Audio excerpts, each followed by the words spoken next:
railroad tank car. Yeah. Good evening. Welcome to a work session with the town and county. We're very excited to have everybody here. Thanks so much for joining us. It's amazing that we can get all our schedules to align. So thanks to and Gloria for coordinating that and getting us all here. The majority of people, this is nice. Thank you. So tonight you guys have your on your agenda. We'll kind of go down the list of that. Beth is feeling a little under the weather, so she's going to present to us from afar. Good. So San Juan Development Association, we're starting with their shared service, then we'll go to fire, sheriff, and if there's any, I did leave a buffer in there, so we did get a little late, but if there's any other business, and then we have Eco Action Partners here as well to present on their greenhouse gas inventory. Lily, do you have anything to add? Do you have anything to add? Okay. All right, Beth, take her away. Hi, everyone. Good evening. Thank you for having me. Like Gloria said, my voice is not doing so well, so hopefully you can hear me okay. I have something to share with you. I was asked to present on San Juan Development Association about what we've been able to accomplish over the last year and what we're looking to accomplish over the 2024 year. So before I begin, can you just give me confirmation that you can see my screen? We can. Yeah, yep, we can. Okay, wonderful. So again, our mission is to enhance economic diversification by promoting collaboration, partnerships, and trust between businesses, nonprofits, and local governments. And we really do that in 4 different buckets. And so I want to go through those 4 different areas and just talk about some of the things that we were able to accomplish over the last year. In terms of economic development, we were accepted into the Main Street community with the town of Silverton. So we are official Main Street community, which brings us not only additional financial support, but also connections into other programs that allow us to enhance our historic downtown. We've coordinated different business education series and counseling with our local SBDC or Business Development Center based in Durango. Most recently, even last week, we had several courses or counseling sessions as they came out to help support. And San Juan Development also manages a microloan program. Currently, we have 8 active loans for 6 different businesses in Silverton and San Juan County to support either their growth or CapEx. And we do have some additional loans available for businesses that are looking for this support. In terms of housing, we have a lot of really exciting things on the docket as well. Not only are we developing 4 single-family homes within Annville, but we also are approaching finishing the first one in October. And so we'll be having a family move into that fairly soon, which is great. There are 3 more additional houses that we have available through the Division of Housing Funds. We're looking to develop those further in 2024, which I'll get to. And we're developing a transparent and equitable application and lottery process for those that are looking to move into those homes moving forward. And we're also helping to support on affordable development and land banking practices that the town and county can look into. In terms of broadband, the major item that we took on this year was assisting Region 9 with a very large grant application for an infrastructure project. Unfortunately, we weren't able to receive that, but we are looking at alternative fundings. And really the point of this is to bring a redundant line into Silverton through the north. So currently that will support the one line that we have coming south. But we were also able to receive designation from the Colorado Broadband Office to become a broadband ready certified community, which basically elevates any future applications for broadband infrastructure because they've seen that we've put the time in and are dedicated to creating broadband infrastructure for our community. So hopefully this is one step closer to our desire. And then in terms of the community development, I supported as a co-chair for the 2023 Southwest Philanthropy Days, including a Silverton tour. The Silverton tour, many of you helped support and were involved in. It actually was one of the highest rated features during that whole conference, and I think it really helped showcase to different donors and foundations what we really have to offer and what we're planning to do with our community. And another very exciting part is that we hired 2 positions recently into San Juan Development to increase our capacity. This was in a close partnership with the town, and that's both a community project and housing coordinator, as well as a grant and sustainability coordinator to help further our efforts in Silverton and San Juan County. So far in the last almost 3 years, we've brought in just under $1 million of funding through different programs and projects into our community. And we hope to kind of go further in next year. So who is our team? I wanted to put that out there because there has been quite a big increase into our team, which is something that we're really proud of. So along from myself, who I've been part of San Juan Development for a couple of years now, Ann Chase and Sarah Moore have been the recent developments, again, helping in community housing and grant coordinating and sustainability measures so that we can continue with our work and our capacity for these different projects. In 2024 on the horizon, we have some key things that we're working on, again, in these 4 different buckets. So through economic development, continuing our Main Street strategic plan. I didn't put that all here, but you can find those goals and projects there. But we're very excited to be launching our first project, which is Art Through the Seasons, which will hopefully help to bring some vibrancy to our downtown businesses during the winter season. And then our ongoing goal to recruit and retain and diversify our businesses in our community as well. In terms of housing, again, we're going to launch the affordable housing application and lottery process, hopefully by year end, for the remaining Anvil single-family townhome or single-family homes. And we hope that we can replicate this process once the townhomes are ready so that we can move forward very quickly and identify those that are interested in applying and meet the requirements.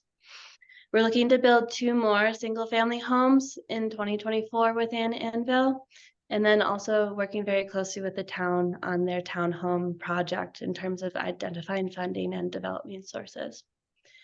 In terms of broadband, we have identified a potential new source of funding for this redundant line. So we are initially in the exploration phase with different partnerships to see how that would look like. And we'll be moving forward to seeing how and if we can bring that into Silverton over the next couple of years. And in terms of community development, a main priority is to maintain our staff capacity so that we can continue with these projects, as well as support the other projects outlined in the Silverton Master Plan. So that's just an overview of what we've done and where we're going, but happy to field any questions that you have at this time as well. This is Scott Fetchenheimer, Beth. Who or what grants are funding your 2 new positions? Yeah, so the majority of it's coming through a DOLA Ready grant, Rural Economic Development Initiative grant, I think it's what it's called. And then we also have partnered with the town of Silverton on their funding through the Zanoni grant application. And then Gloria, the other one with the rural energy, if you could. Yeah, the energized rural communities, and we'll be talking about that actually with Eco Action Partners. Okay. And what's the word on San Miguel's power line project from Uray to Silverton? Is it just at a standstill or? I don't think it's at a standstill. I think it should have been delayed because of The fire mitigation? and yeah, well, and just cost. Okay. And oh yeah, and fire mitigation becoming a priority. Okay, I'm just mentioning that because that could be our other redundant line. So, yeah, I mean, I think they timing wise are probably a few years out than what they initially planned because. Yeah, Beth, can you hear that okay? Yeah, absolutely. No, what Willie said is correct. So we're looking at a redundant line to basically fill the gap from SMPA's Borough Bridge substation into Silverton, so finishing that line.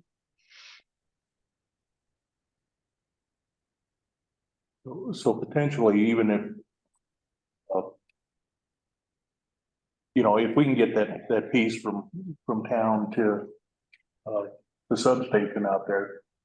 And for whatever reason, San Miguel doesn't come through, you know, we've always looked at that. There's been discussion about the alternative of going up over and Yeah. dropping down. It's all that way. there. And Yeah. potentially, even if we do get San Miguel, you know, that may be another. You know, if we can get Tri-State to run it on their lines. That's the tri-state transmission line, right?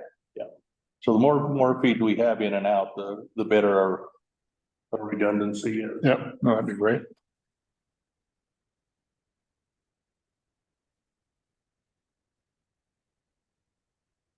Okay. Any other questions for Beth? Thanks for the update, Beth. This is Dana, and just exciting to see some of these projects come to fruition and great for the community to see kind of the things happening. Thanks for the update. Yeah, appreciate that. Definitely because there's a lot of support from the town and county. So we really appreciate that partnership. Awesome. Is there anything else we can do to better support San Juan development? I think the maintain SJDA staff capacity is a really important feature so that we can continue doing great work. A lot of this takes dedicated personnel, and a lot of these projects are becoming very complex. So it's not a person that you want coming in and out as much. So having longevity into these positions, I think, is going to be really important for ensuring their success. Awesome. And it's also great to see local residents getting those roles and being able to stay here with financial support. Yeah. You know, Shane, if I can just, please mention here, you know, San Juan Development's biggest hurdle is sustainability, you know, so that's, you know, going from grant to grant or, you know, a little money from the town, a little money from the county, you know, that's the key is to figure out how to be sustainable. We've got great people doing great projects, but it's coming up with a way that they can spend their time doing what they need to do as opposed to trying to find. Get their next paycheck. Yeah.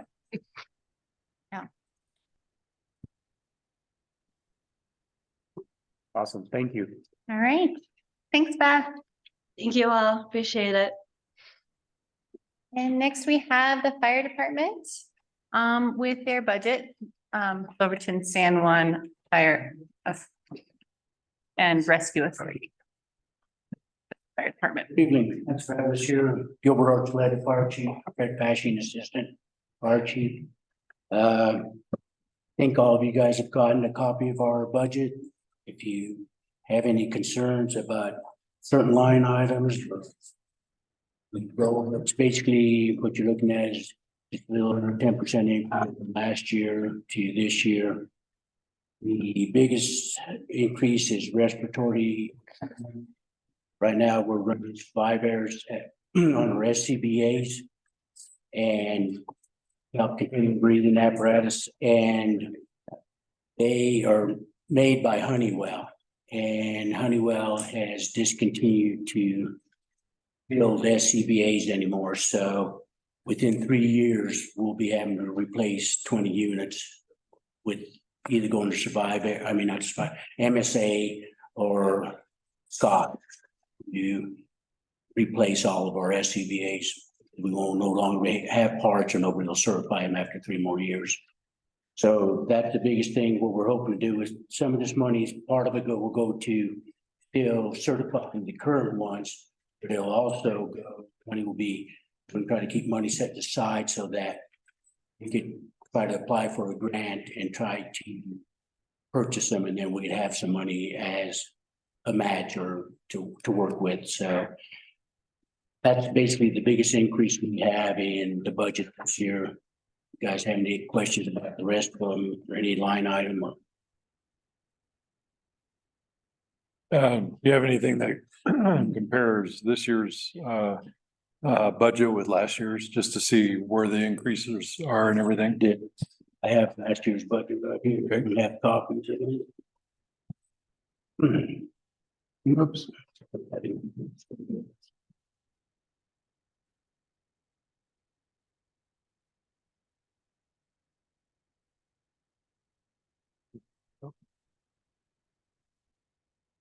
One of the biggest things we're facing right now also is on the personal safety gear. Right now, we got guys that are reaching their 10 years on their gear, and that's all it's certified for.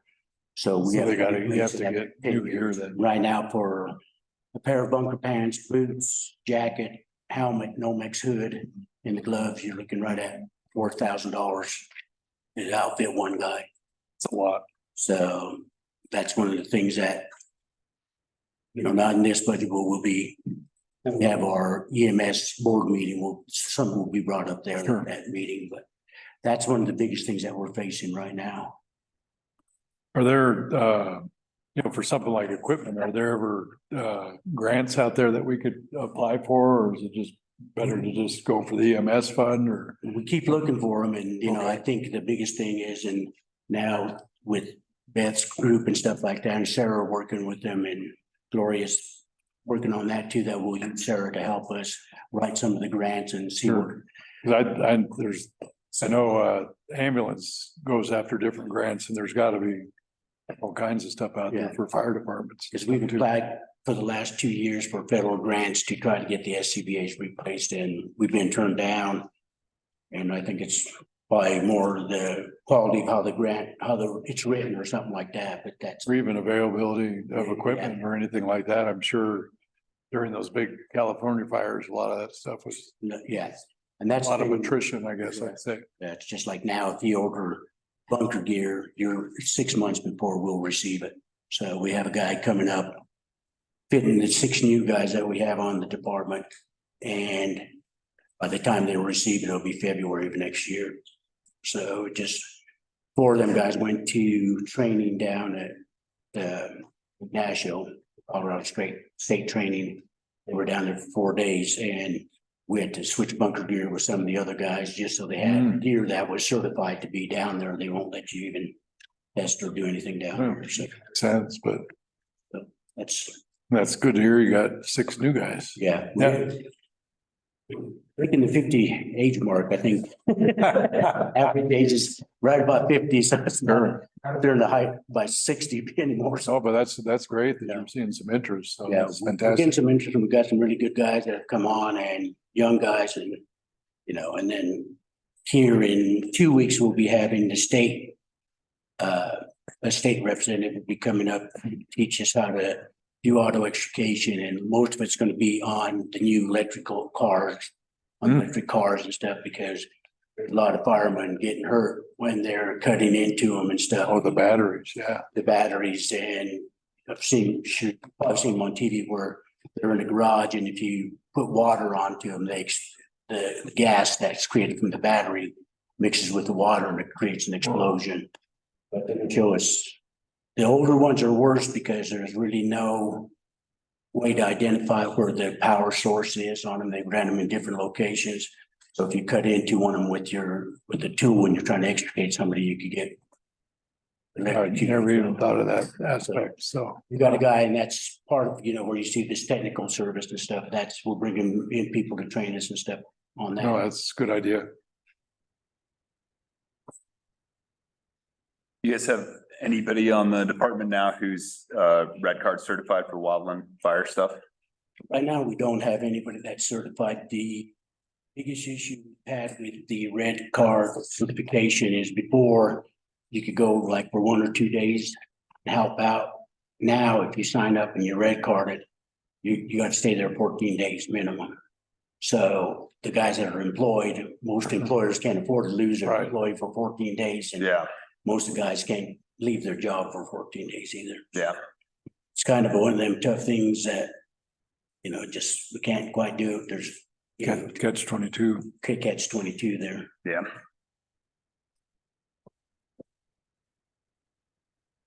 It looks like just mainly kind of basic things, you know, Yeah. no request for new fire trucks or things like that. I mean, how is your equipment? Not tonight anyway. Okay. No, I think right now we're sitting pretty good with, you know, the equipment we have and stuff. So, you know, it's still, you know, we keep putting that money in the escrow. Like we Right. did when we bought engine two. So that way, if we can get money from Dolo, we Have a hopefully match. enough money to, Yep. to do a match for that or to help get a loan. What do you see would be the next piece of equipment? I think our next piece of equipment is just because of the forest fires and stuff we're having around here. We got that old brush truck that Durango Fire donated to us about 12 years ago. That would probably be one of our next upgrades. Either that or the tanker truck. That big tanker truck is great. The issue is that tanker truck is there not that many people that are experienced to drive that kind of truck with that kind of weight right now. Hmm. It's because I had experience driving trucks, Mike Luther did, Fred does. So there's a handful of us that still could drive that, but most of the younger generation aren't used to running a 15-speed truck with that kind of weight that the water sloshing around and stuff like that. So Right. we'd probably be looking at getting something with an automatic, a little smaller tank on it that's more user friendly. You know, this works great because you can haul more water, but the problem is it could be a Limited to dangerous piece just- of equipment too. Well, yeah, you come around a curve, you're gonna put it on the side or something like, can you train those guys, anybody else on that? We're trying to train some of the younger guys on Sure. it, but Sure. you know, it's different, you know, it's just even some of them trying to drive engine one, the 1992 Ford, that's a standard. And with Oh. that kind of weight and stuff, most of the guys was it. A lot of people haven't driven a standard. So one of the guys who were doing training and they looked down and they said, what's that button on the bottom down there? So that's a dimmer switch for your headlights. You gotta be kidding me. And he pressed it and changed the headlights. He was calling all the other guys to come over. They had the dimmer switch on the floor. So it's, you know, things are a little different, but like I said, everything's going good. We have a good crew. We're fully manned right now. We got 31 people on the roster right now. So It's awesome. it's going good. Sounds good. Town, anybody have questions from the town or anything?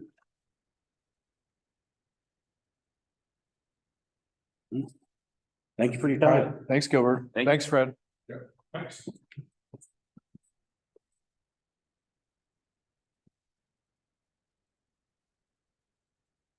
And I guess the sheriff's budget was next. And that last minute, he told me that Willie was gonna be presented, and I think he told Willie last minute that he'd be presenting. So basically, yeah, I was just recently informed that he wasn't gonna be here, so Was in, and he head to Columbia. I think so. Essentially, the only change in his budget, the only budget change that he's requesting for 2024 is to budget for an additional officer. It's probably taken, what, about 4 years to actually fill this last position, and could be, I mean, it could happen that we fill it next year. It could be another 4 or 5 years. I mean, if you look, law enforcement all across the country are severely down with the number of people. They just don't have. So it's a matter of finding somebody that actually wants to be here, because obviously we don't compete on a salary basis. And so we did get, you know, he did hire a new person. They seem to be doing well, and I think they'll be around for a while. And so that would be his request, is that we budget for another person to start recruiting for an additional person. Otherwise, you know, any changes to the budget are just kind of inflationary, just bumping things up. mean, you go through and everything has gone up. You know, from fuel to whatever, otherwise, that's primarily all we're looking at. Well, Do we have a copy of the budget? Can we get a copy of the budget? I don't have one, but I'll get you one. Okay, okay. Yeah, there's. Sorry to interrupt. Some miscommunications here. I just didn't know if I just missed it, so. No, yeah. Uh.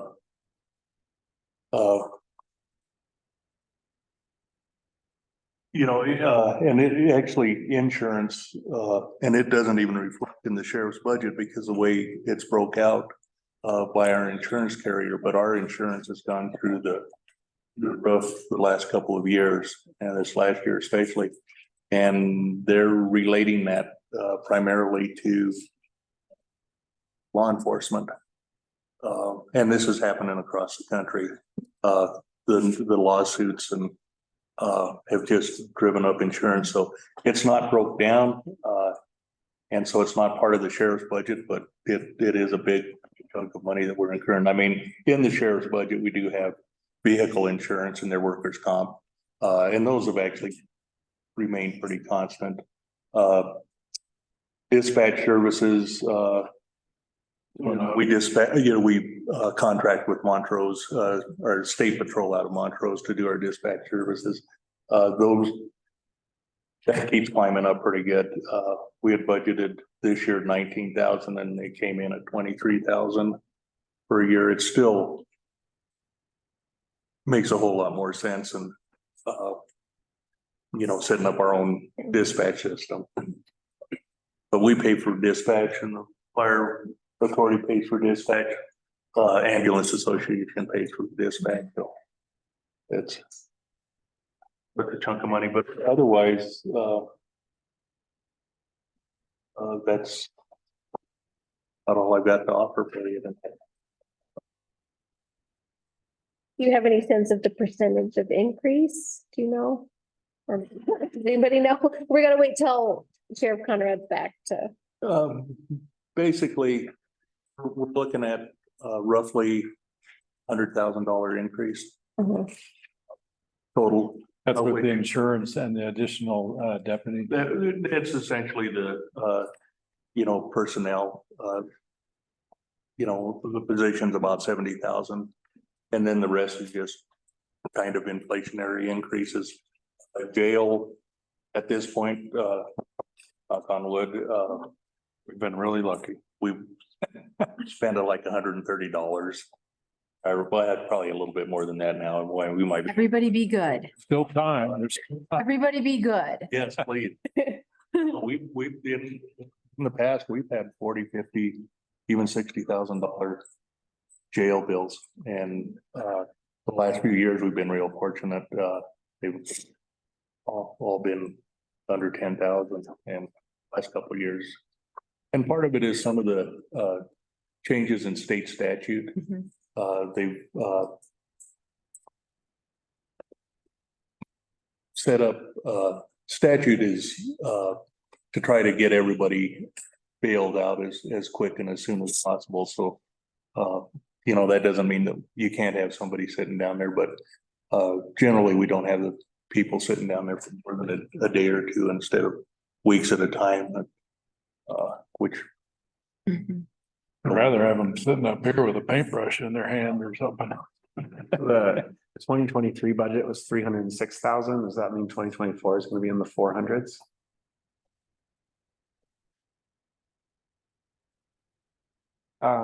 Context question. I have a vague recollection from a number of years ago of as we were kind of reacting to OH fees creating increased traffic in town, increasing the budget a greater than normal percentage 1 year to the next in order to provide more financial bandwidth for the sheriff to manage the, how stretched thin they got managing OH fees. Now with the recent vote, where at least for the next year, we're not going to expect OH fees in town. Is there any reduction in the sheriff's kind of stretched thinness that could relate to budget decreases? I would say probably not. I mean, I think, if you look, I mean, even without the OHVs this year, he's still spending more than 60% of his time within the city limits or within the town and actually not spending a whole lot of time beyond the town borders. So, I mean, I certainly, we can have that conversation. And I will have that conversation with him again, but, yeah, I think, his focus is still within the town. Gotcha. Is that information available in some form to see like his time and the department's time allocated between town versus county? Because it's helpful for us to like, to see the increase and be like, oh, well, they spent this many hours in the town relative to the county and this many calls. I think that's a really good idea. Yeah, I know, we've asked him. That'd be a lot easier to Asked him about it large before. budget increase. I don't know that he's got it readily available, but that it is something he can put together for sure. Well, and we always, especially when OHVs were here, we were looking at the town county split, feeling that because he had so many more calls in town, that the town should be fielding more of that budget, but that may change. It's possible. But it would be nice to see what his call volume was and what was in the town and what was in the county. I think that'd be really helpful. No doubt the department needs more capacity, but a greater than 30% increase, I think, could be helpful to see data too. Yeah, I think I'd like a little more information as well, because we're talking about a 33%. I like numbers. If you don't know, I got my spreadsheet up. That's a 33% increase from 2023, 45% increase from 2021, and 115% increase from 2018. Obviously, there's lots of factors here, but inflation hasn't gone up that much.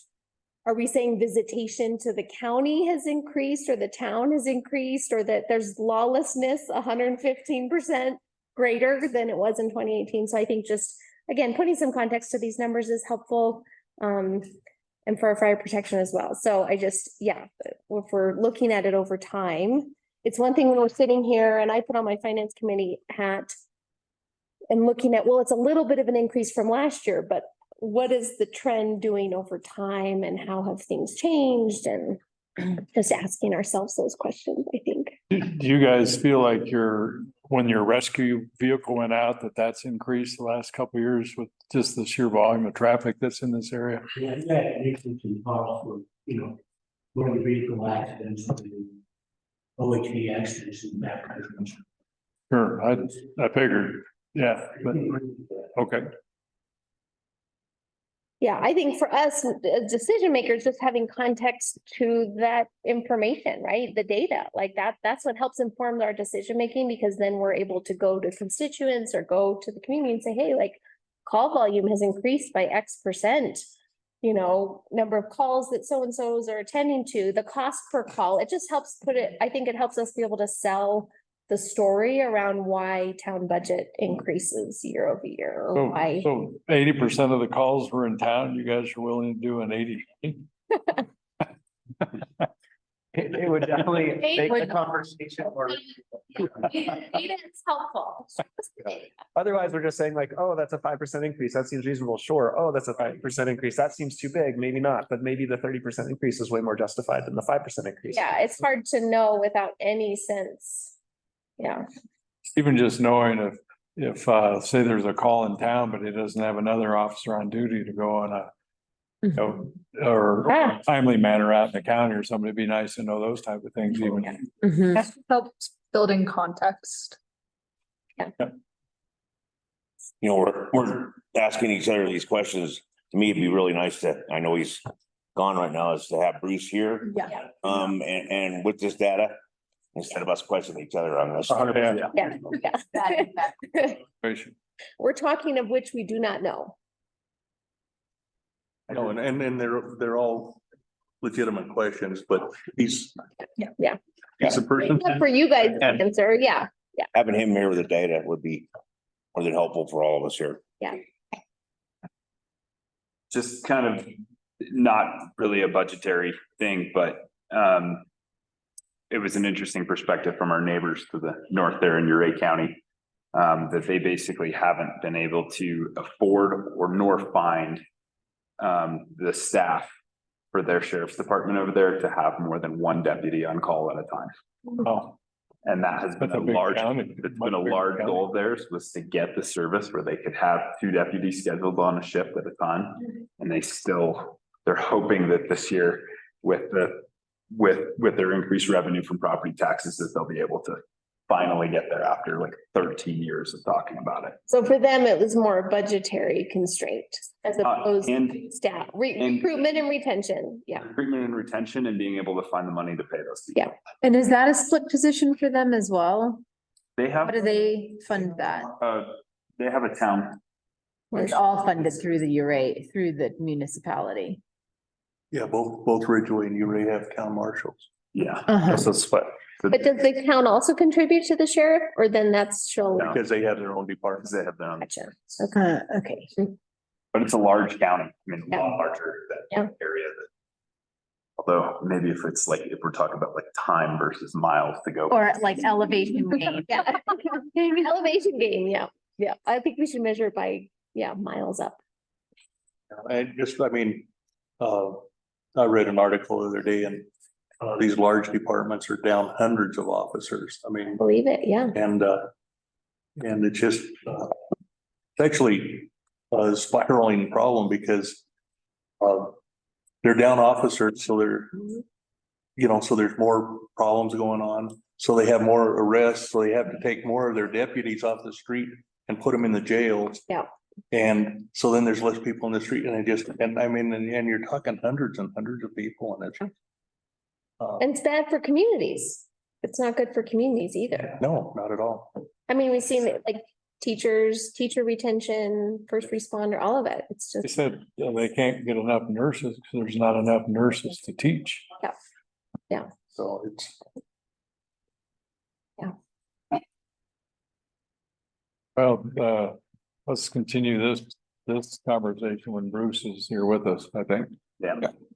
And then I think if there's any other business, we have about 7 to 8 minutes before eco action, or we can discuss anything after too. I just wanted to leave room for open discussion since you guys don't get to meet very often in the same room, even though I'm sure you see each other around town. I think the only other thing that we share is the maintenance of the carriage house and the fire station. Mhm. I think that's about it now. Yeah. And that's, that hasn't been too much of a problem on either building. Mhm. Do we have any sense of future improvements for the carriage house? I mean, I know I've heard comments with Tyler being on finance committee or elsewhere, just challenges with the building, so. Guys heard anything on the county perspective of just like plans we'll need to think about for that structure? The town takes care of the carriage house and we're responsible for the fire station.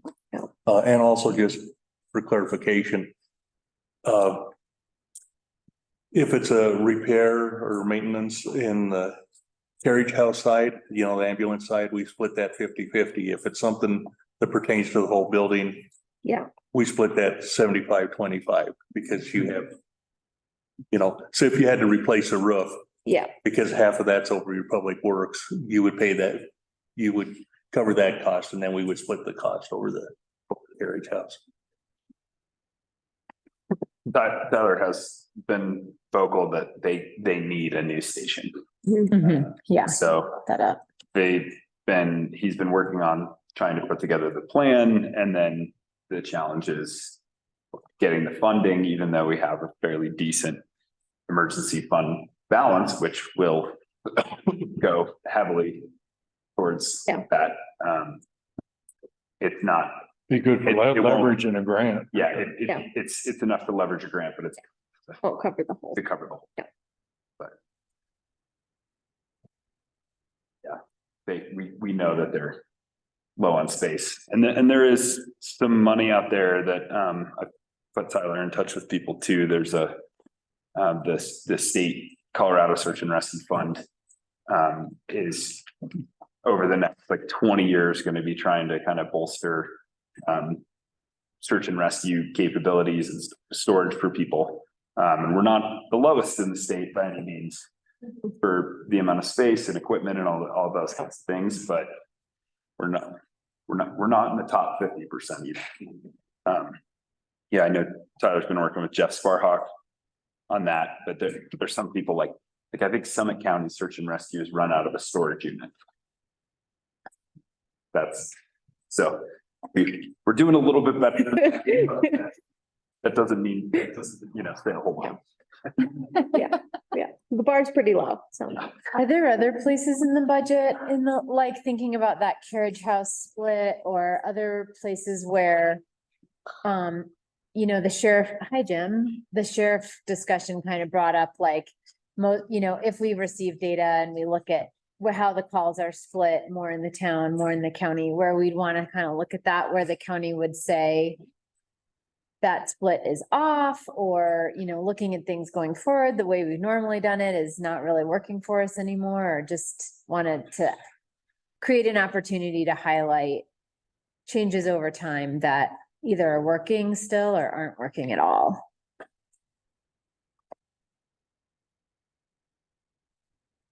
Yeah, look at that. I think when you look at the ambulance association, the town's pretty fortunate because the county is, earmarked a sales tax for them. So, we're spending 800,000 on ambulance. And so, we're talking a few dollars about maintenance of the building is, It's not really much. yeah. Something I'd be curious to talk about, probably under a different forum, is just like, how can we be the best possible partners with Mhm. each other? Yeah. Would it make sense to sit down and do 5 and 10 year visioning about the things that you're seeing in the county and the things that we're seeing in town? And like Sally's point, like what might you need to anticipate shifting or changing in the future, or what seems like it's really a solid foundation, and how can we just be the best partners? Yeah, no, I think that makes sense. And, the town and county would meet on a more regular basis, and then pandemic came along and, so all that, a lot of that stuff just stopped. And, because we didn't want to do it over Zoom, and I think we're tired of Zoom. But yeah, I think, and, obviously it's up to the commissioners, but thinking about getting back on a regular schedule where we meet, quarterly or something like that, and just, take a subject each quarter, and if it's a sheriff's office, bring him in and, really get down into the weeds, or if it's ambulance or whatever, and just figure out where we're at right now and where we want to go and what we need to do to get there. I think that'd be a good idea. Cool. I think one area that people have definitely been very vocal about in town is just increased access to healthcare. That's kind of been a main priority for us to discuss. And you're doing a great job with Becky, and we're working on that. So Wearing my different hat. we're not probably ready to have like that county town conversation at this stage, but the population of town is not the people are aging here in this town. There's really terrible access to healthcare even outside of our community, and I think some experiences that I've had recently that not here, but I think if we're able to bolster healthcare access to primary healthcare, preventative healthcare for people in our community, we'll be far ahead of our neighbors. And I think that that's a really important thing for the people in this community to work towards. And we've been really fortunate with the health department and all of the COVID grant money that's come through to be able to fund the Silverton Health Department. But it's going to be challenging as that funding starts to dry up here in 24 and 25 for sure. No, and I think you raised a good point, Austin, that, maybe it is one of the subjects. It might not be one of the first ones, but one of the subjects we sit down and talk, because exactly what you're saying, there was a lot of COVID money that came into the public health, and so Becky has been able to do a lot of things that, you know, prior to COVID, we wouldn't have even been able to think about funding. But those dollars are gonna go, or a lot of those dollars are probably gonna go away here in the next couple of years, and they're, you know, they're big issues, and they're issues for the town. You know, they're, when the population is in the city limits, you know, that's who you're talking about being served. So, you know, Board of Health is a county issue, and public health is a county issue. So it's something, you know, from the county we have to deal with, but from a service standpoint, it's something the town probably wants to be pretty involved in, or should be pretty involved in. So, yeah. There'll always be plenty of things to talk about. That's a good one. Yeah, that's a great example. yeah. Yeah. But yeah, I mean, there's a whole list of things that we could go through, and maybe it makes sense to make suggestions for that agenda. Mhm. We have a meeting like that, but I mean, we're pretty concerned about infrastructure related things, power outages and how that affects the Affordable house. yeah, housing for folks. So, you know, a lot of that kind of stuff comes through our plate a little bit more than I remember it coming through as a board member, but at least if nothing else, you know, keeping in touch for what's happening, Mhm. how we're trying to move forward. I mean, just talking about, you know, trying to get generators and safe spaces for people to go if they're on oxygen and the power goes out. Getting the generator reinstalled at the gas station so that we can still plow snow if we have a power outage, because that was a little nerve-wracking last year when the gas pumps wouldn't and nobody would plow. And that's CDOT too, so that becomes our lifeline too. Mhm. I think that's a really good segue into Eco Action Partners. Why we applied for a grant for power redundancy, and I'm gonna have them present to you all. Come on up. Emma and Kim are with Eco Action Partners. They were part of our team Gold, and goal of less dependency is what we called it. So this was a joint, and I think she's pulling up, if I'm able to share screen. promoter the panelist, so she can share. And this came about with San Miguel Power Association, Eco Action Partners, the county and the town. All received that $100,000 grant. Actually, it was a prize, not a grant, to kind of help explore what it would look like to change some of our power as far as going into solar, look into joining the regional climate initiative and action plan. And then I'm sure you guys will kind of dive into it. So I'll just step out for a second. Great introduction. Thank you so much, Gloria. I'm Adriana. I'm the director of Eco Action Partners, joined here today by Kim, our energy specialist. We're going to walk you through the regional climate action plan that we've developed. And I'll talk a little bit more about the award that Gloria mentioned and why we're here. But to start, for those of you who are not familiar, Eco Action Partners is a regional sustainability nonprofit. We currently work across San Miguel and Ure counties and help to track regional greenhouse gas emissions and coordinate programming that reduces energy and waste.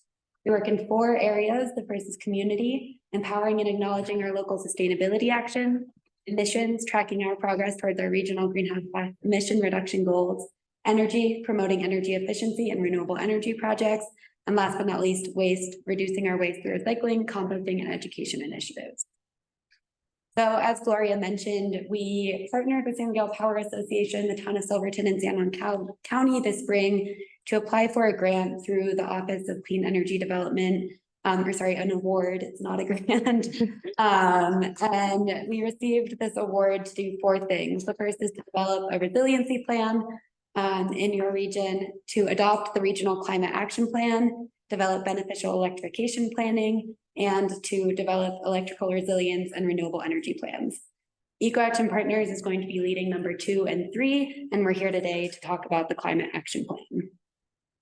The climate action plan was developed by the Sneffels Energy Board. It's a regional board that we facilitate, developed back in 2009 to address regional collaborative initiatives, made up of government, utility, and citizen representatives, and we're really excited to bring San Juan County and Silverton into the board. The board works together to reduce our emissions, analyzing progress, informing successful programming, identifying new opportunities, and leveraging grant funding. It helps create a collaborative framework to address our climate challenges in the region. They developed the original 2010 Sustainability Action Plan that we have in San Miguel and Uray counties and led the process to update the plan I'm presenting today. So what is a climate action plan? It's a working roadmap towards our regional sustainability goals, looking at the next 10 years of planning. It covers 8 different sectors, 21 objectives, and 74 actions, and I'll be looking at the objectives with you all today. It's meant to be a regional high-level guiding document that's focused on collaboration. And for each action that we included in the plan, we're looking at a greenhouse gas reduction potential, timeline, key partners, and co-benefits. So we're looking at actions that not only reduce emissions, but help to promote equity, foster economic sustainability, improve our environmental quality, enhance public health and safety, and build resilience for our communities. It's meant to be a comprehensive and collaborative approach to climate action and was developed utilizing stakeholder engagement, community outreach, analysis, and modeling. It's meant to be a strategic framework, and we really wanted to focus on measurable and target-oriented goals. The primary goals in the plan are in line with our state goals of 50% emissions reduction by 2030 and 90% by 2050. And EcoAction is now focused on implementation of this plan and tracking towards our goals.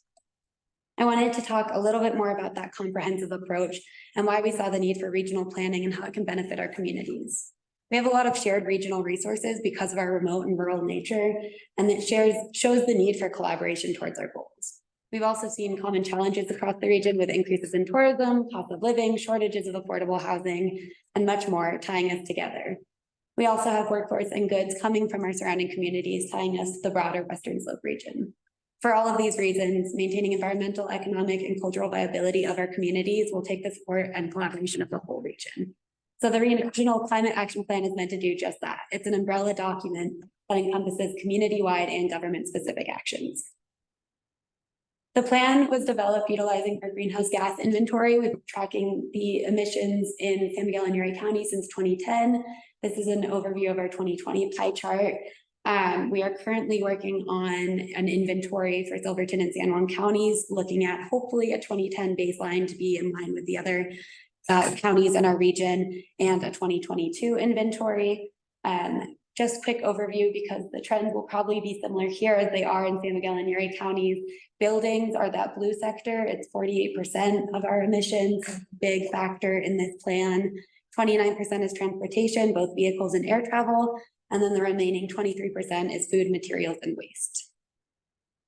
From here, we've also developed greenhouse gas forecasts. So this forecast is our business as usual. It includes Tri-State's commitment to be renewable by 2040 without any other local action. You can see that that will not bring us in line with our 2030 or 2050 state goals. From here, we've included high-level and localized reduction strategies to understand the impact that local action can have on our emissions. And as you can see, there's a high priority on reducing our building energy use emissions because it is the biggest piece of our pie right now. But as you can see, we still need to implement additional creative and comprehensive policies to reduce the other tourism-related, economy-related emissions to reach our goals. Wait, can I ask you a quick question? Yes. Or do you want to save it for later?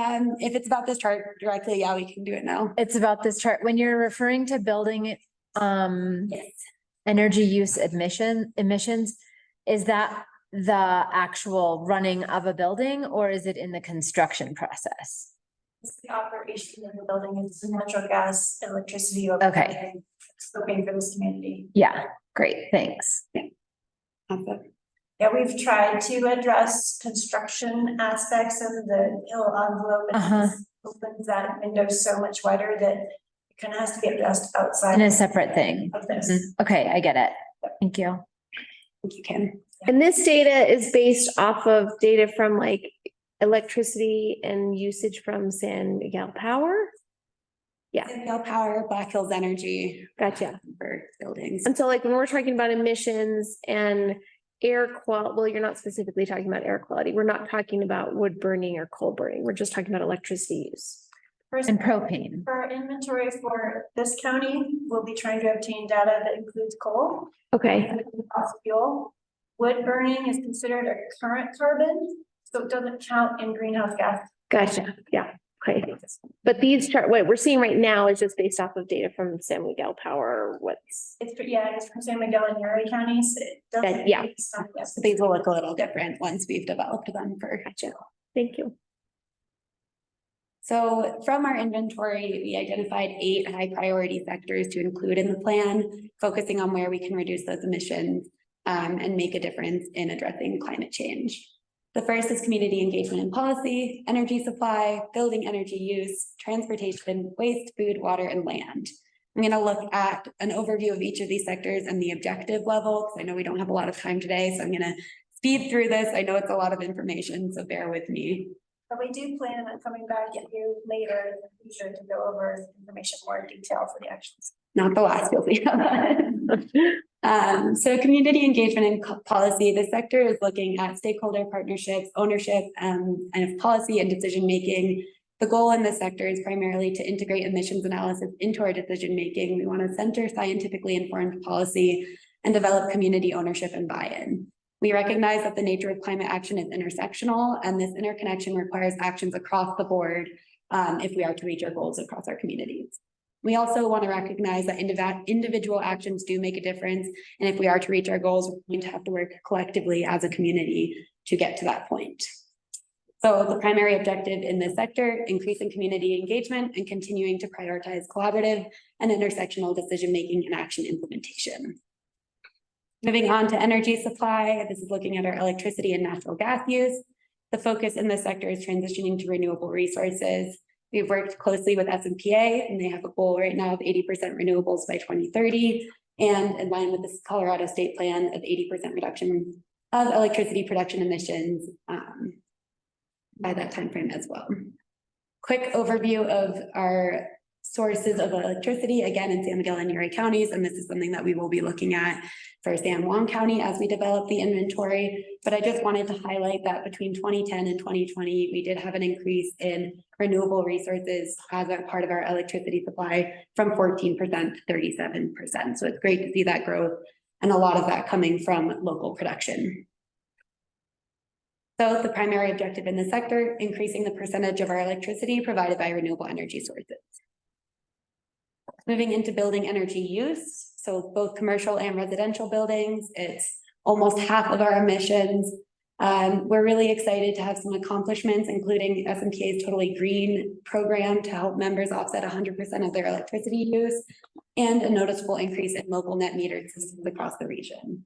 Energy efficiency continues to be a high priority in the sector, and there's a new focus on beneficial electrifications. And I wanted to talk about this one a little bit because it is another focus of the award that we received. So beneficial electrification is the switch to electricity with end uses that would otherwise consume fossil fuels, where it will reduce emissions. And because of that 37% of renewables in our energy supply mix, that is now the case for our region. So there's a high focus amongst many of our partners to look at electrification in our building and transportation sectors. The next objectives in this sector look at improving our building energy codes. So that will address the new construction piece, remodels and addition, increasing natural gas efficiency where natural gas is being used. Or propane, yeah, fits into that sector as well. Reducing energy consumption in rentals, apartments, and multifamily buildings, improving the efficiency of existing buildings, and then last but not least, anticipating and mitigating the likely expansion of air conditioning use in our new and existing buildings as we see temperatures increase. Moving into transportation and aviation, we're looking at both on-road and aviation operations. It's about 29% of our regional emissions. Because of our region's dependence on tourism, comprehensively accounting for all of these emissions is really challenging. For example, in San Miguel and Uri counties, 75% of travelers coming through the Montrose Airport are coming to our region, and there's a similar trend with the Durango Airport here. So the boundaries of where those emissions are occurring and how to account for them can be challenging. But we will work with your community on figuring out what the best way to do that is, while still understanding what the environment is happening in transportation. Our vehicle emissions have steadily been increasing since 2010. It's about a 24% increase as of 2020. And this is for a number of reasons, looking at increased commuters because of housing challenges, and an increase in tourism and visitor and service related traffic. That hasn't taken effect demographics, just more people have moved here. I mean, Exactly. just the sheer volume of people that have moved to the western slope Yeah. have increased that use of. Interesting to see this gasoline. reflect that. And same thing as you'd expect with aviation, you're seeing those numbers increase steadily outside of a COVID related decrease in 2020. So threefold objectives in this sector: decreasing vehicle travel, increasing the use of electric vehicles, and decreasing emissions per passenger associated with airline flights serving our region. Moving into waste, our municipal solid waste accounts for 4% of San Miguel and Uri County's emissions. And on average, each person generates 8.7 pounds of waste a day, which is below the Colorado state average, but it's almost double the national average. And a lot of that is because of our dependence on tourism. So in this sector, we're looking at reducing the overall volume of waste transported to our landfills. So efforts like reusing, recycling, composting, increasing composting use and the capacity that we have in our region, and then decreasing construction and demolition related waste. Food is about 11% of our regional emissions. Because much of our food is grown, processed, and transported from lower elevation regions, there's a high opportunity for producing and consuming local foods that will allow for a significant reduction in greenhouse gas emissions, and also create the opportunity to support local environmentally friendly agriculture producers and businesses. So the objective here is to do just that: increase our local organic and natural food production and consumption. Moving into water, it's about 2% of our regional emissions. And the water sector is looking both at our supply, use, pumping and treatment, and then also our watershed health, where with tourism and construction increases, we really need to closely track our water and demand changes. We're really excited to have drought mitigation plans adopted by a number of communities in our region, and to have water health reports from several of the watershed coalitions across our region. The objectives here are primarily looking at reducing water consumption for municipal and industrial uses, and then improving our watershed health and security. And last but not least, land. We're really excited to have a lot of data around our land. We had a land use study done in 2019 and a baseline soil health study from 2016, which really helps us understand where we're starting from. We've seen land trusts throughout the region growing in recent years. And there's a really exciting payment for ecosystem services program in San Miguel County that we're hoping could one day be copied by other communities, looking at helping farmers and ranchers improve the quality of their soil and water holding capacity. Quick highlight, this chart is showing our land cover. It is primarily forest land in our regions, and points to the importance of taking care of those ecosystems for the carbon reductions that they can provide. We've tracked forest disturbances on our non-federal land, and it's really jarring to see the amount of insect damage that we have in our region, even though we've been very lucky compared to other communities.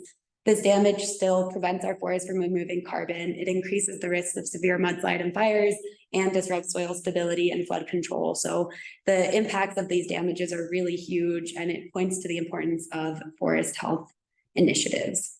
Objectives here are threefold: looking at increasing the greenhouse gas sequestration and water retention capacity of land, trees, and plant life in our region, and increasing yield and health of crops and livestock through the use of regenerative agricultural and ranching practices. You know, that's not applicable to San Juan County. Even though it's not, it still impacts San Juan County. Yeah, of course, if we're transported from outside the region, and that's where having this plan cover more land is really important, because it is all connected in that way. Okay. But I'll talk a little bit more about how we can apply this to San Juan County specifically in a moment here.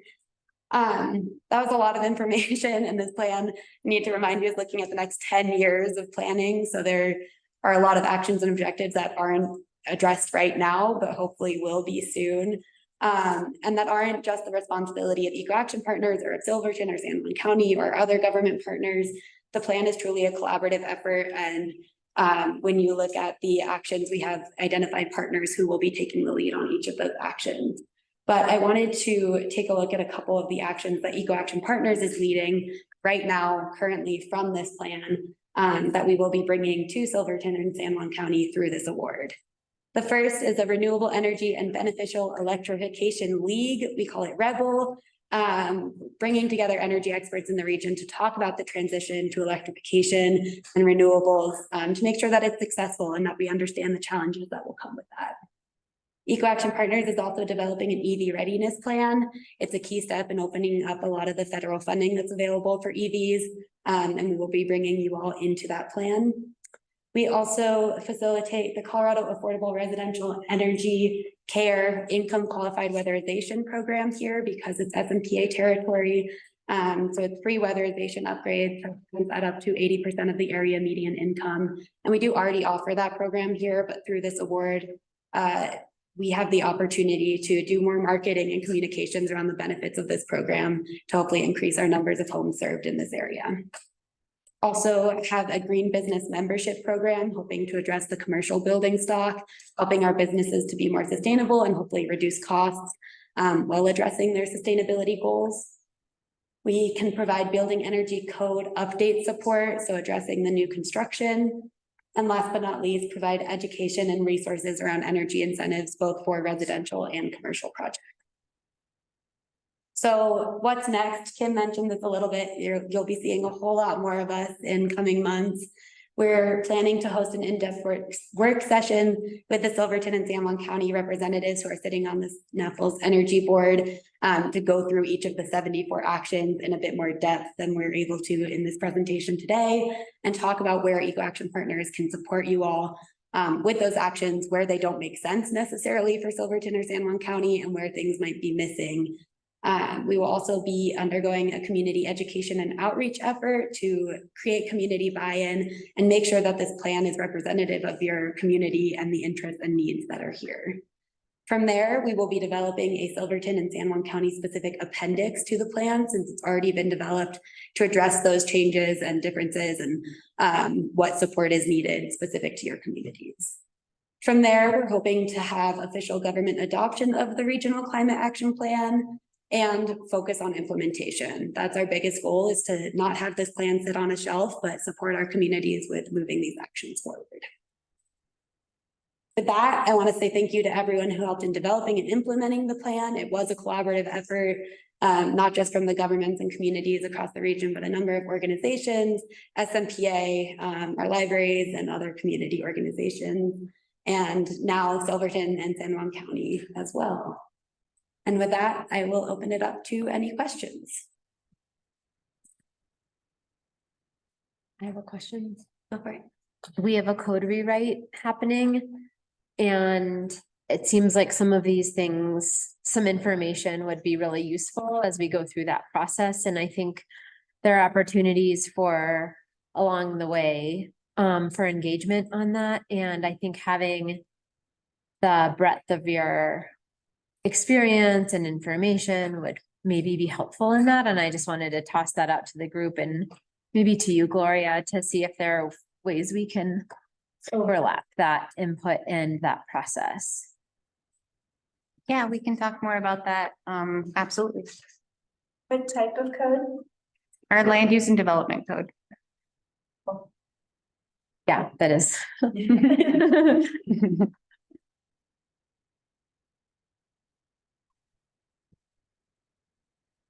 Yes. Just one kind of note here too, so that our town has a lot of pretty old buildings that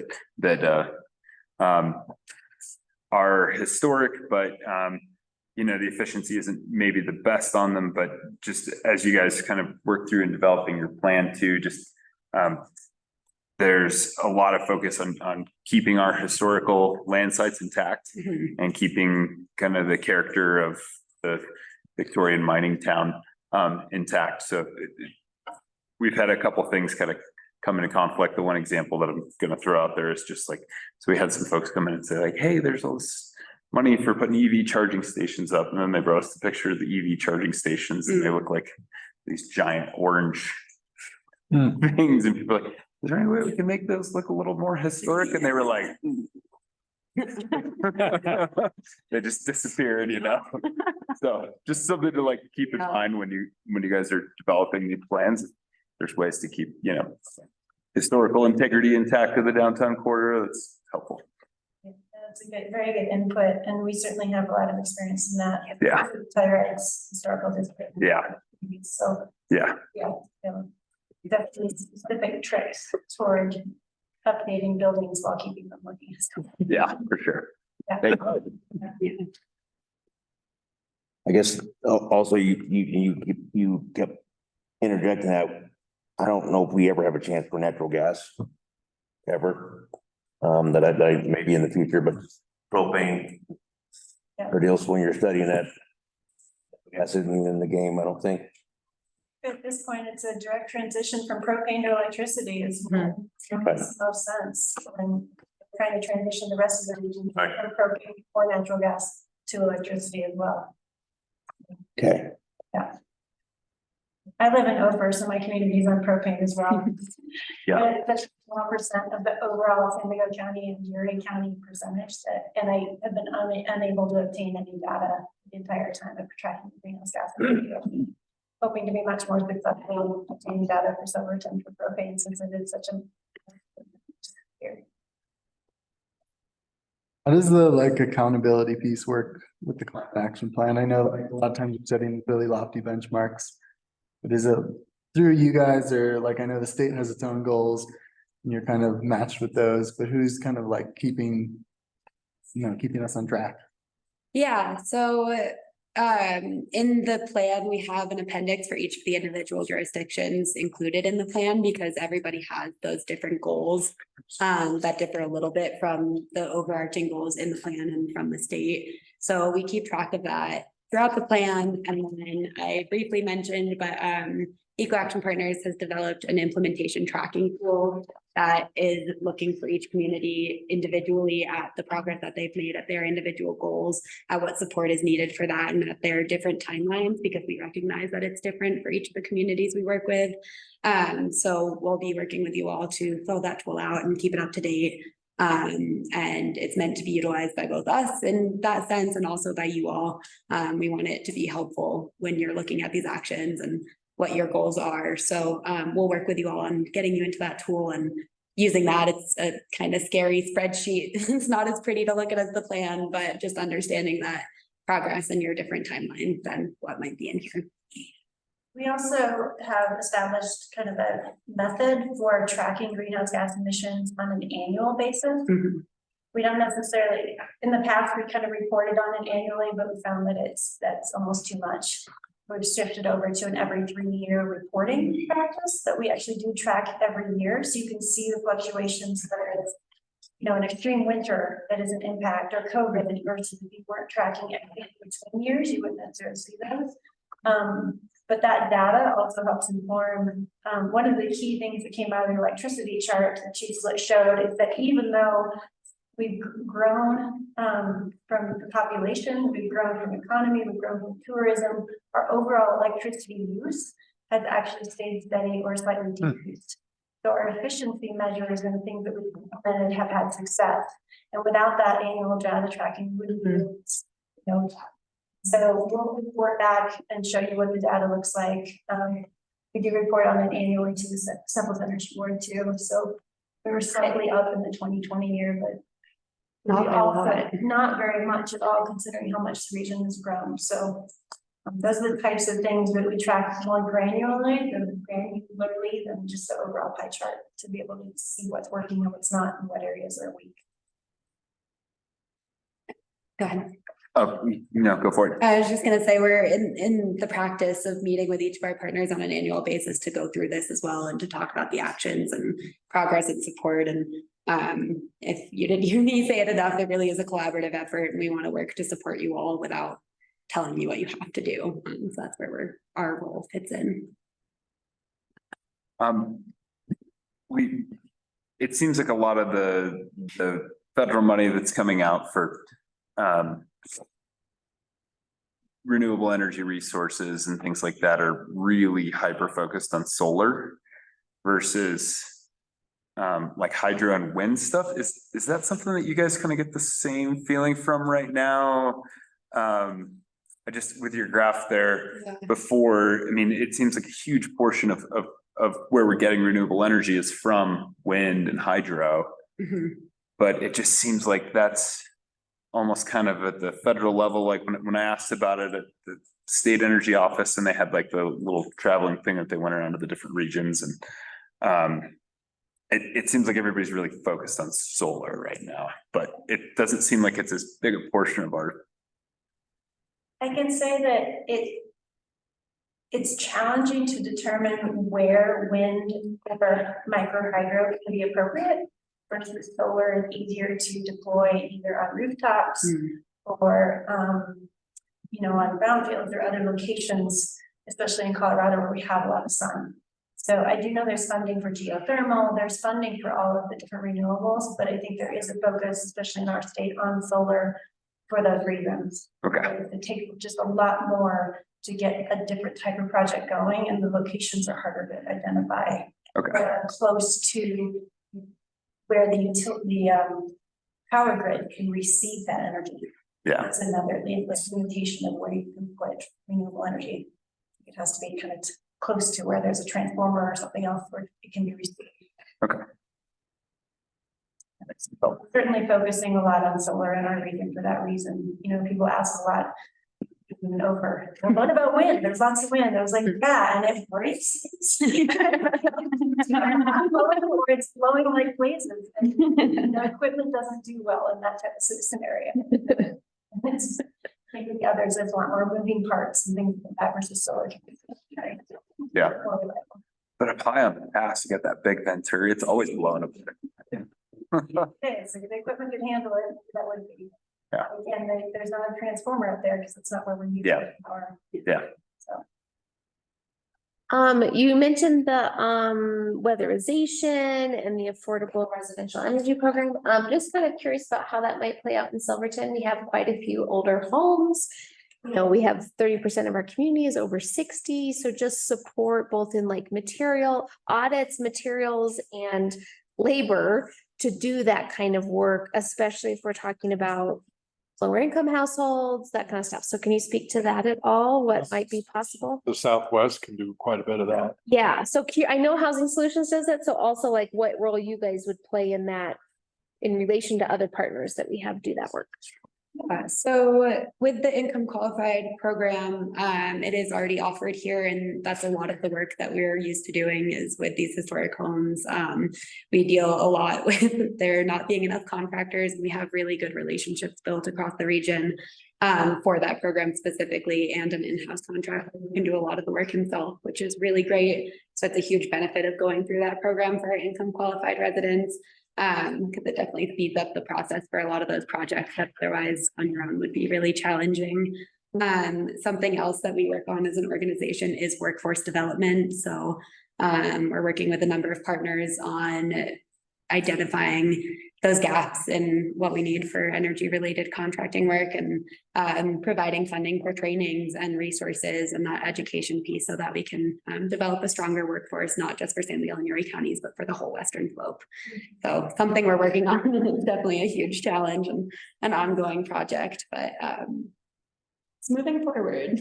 I'd say also with, so her presentation is primarily focused on that nugget number 2, the climate action plan, but nugget number 3 is taking beneficial electrification part of the climate action plan and really diving into how to implement it across the industry to buildings more energy efficient, electrify, that it's going to include workforce development, identifying, maybe it's, reduced cost of purchases because it's on bulk, like there's a whole plan that we're creating.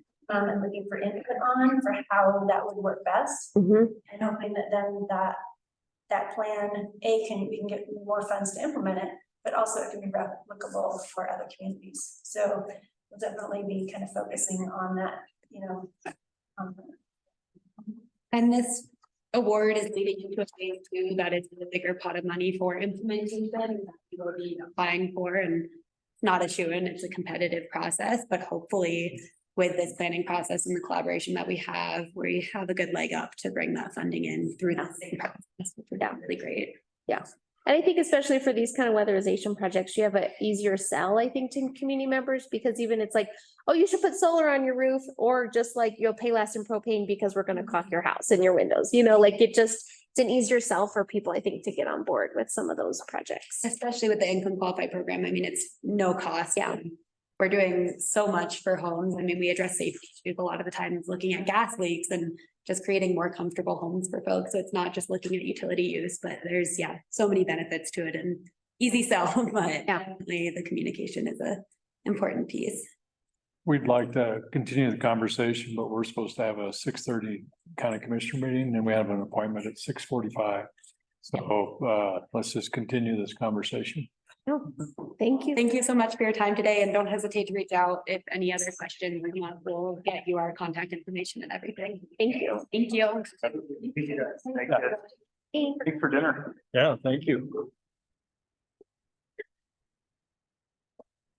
Right. You need a, Session break? like a 6-minute break. Yeah. At 6:40, that work, bathrooms.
I got my thing if you want it.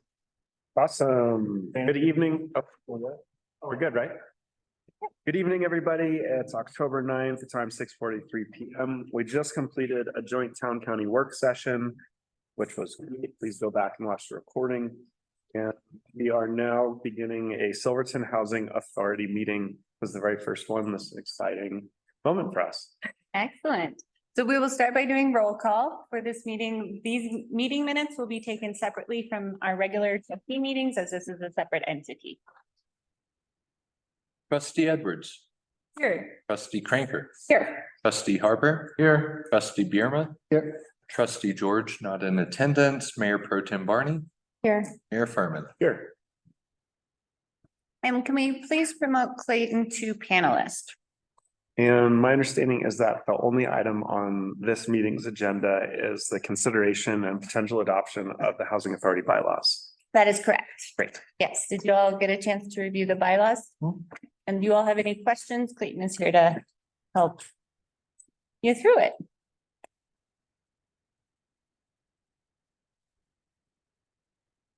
It's hard to anticipate what questions we might have. The bylaws seem to be pretty standard and basic. I'm sure that as we have issues like filling vacancies or having tough decisions, we might have additional questions. But the one thing that I did see is that we can amend the bylaws with the 2/3 vote of this board. So when we do hit those issues, we can always address them. Clayton, is there anything you'd like to call out about the bylaws that's standard or not standard that would be helpful? No, thank you, Mr. Chairman.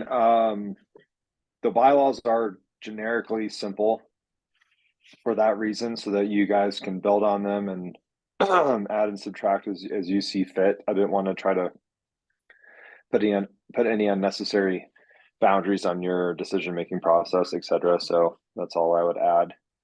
There are a few things that we're still going to have to work through regarding, having a housing authority and there's some minutia that we'll have to kind of work through as we go. For example, applying for and obtaining an EIN and separate banking. And I believe that you guys have already decided on who was going to act as the director. Is that correct, Gloria? It's in the bylaws as having a chairperson and a vice chair, but you have there's a director role as well, you're saying? Yeah, that wouldn't be in the bylaws, but we have the statute calls out for, a director, much like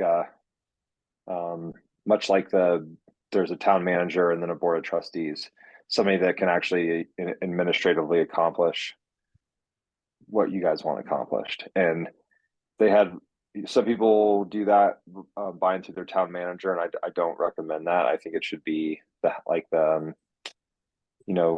I think we're relying on our community housing coordinator, the nonprofit. Is that correct, Gloria? I can't remember the name of it. I apologize. Yeah, so we'll be bringing on Ann Chase to help facilitate this, so it won't be me. Okay.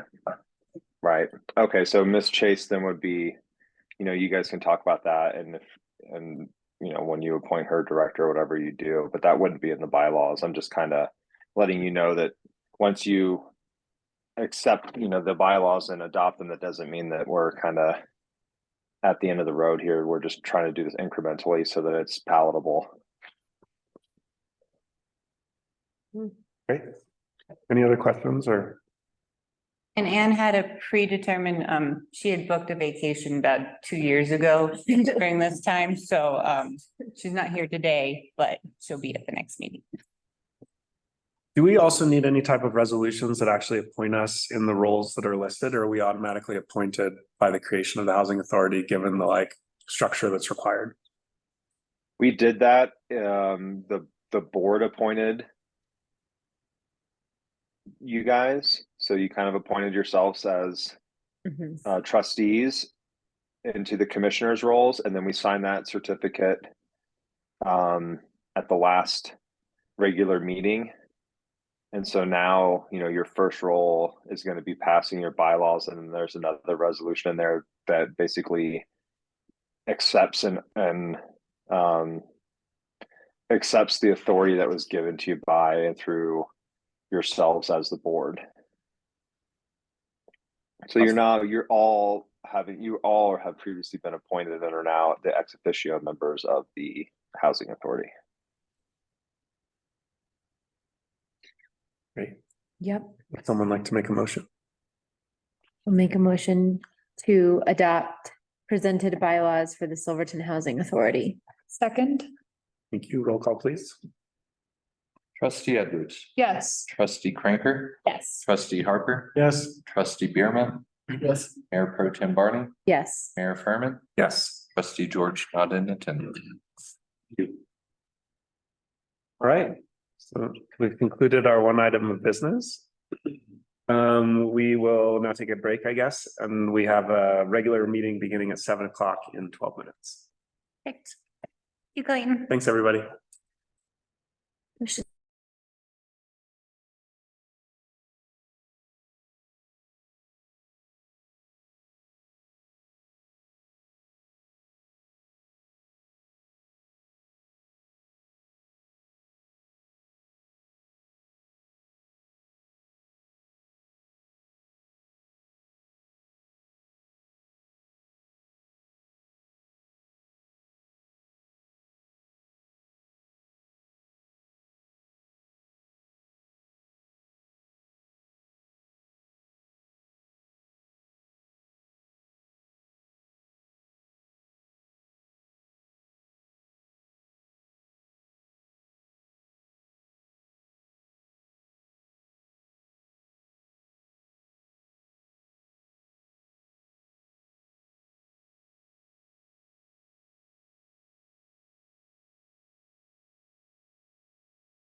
I'm always on the cover of a magazine. For everyone that would like to give an act of allegiance, let's go ahead and do that now.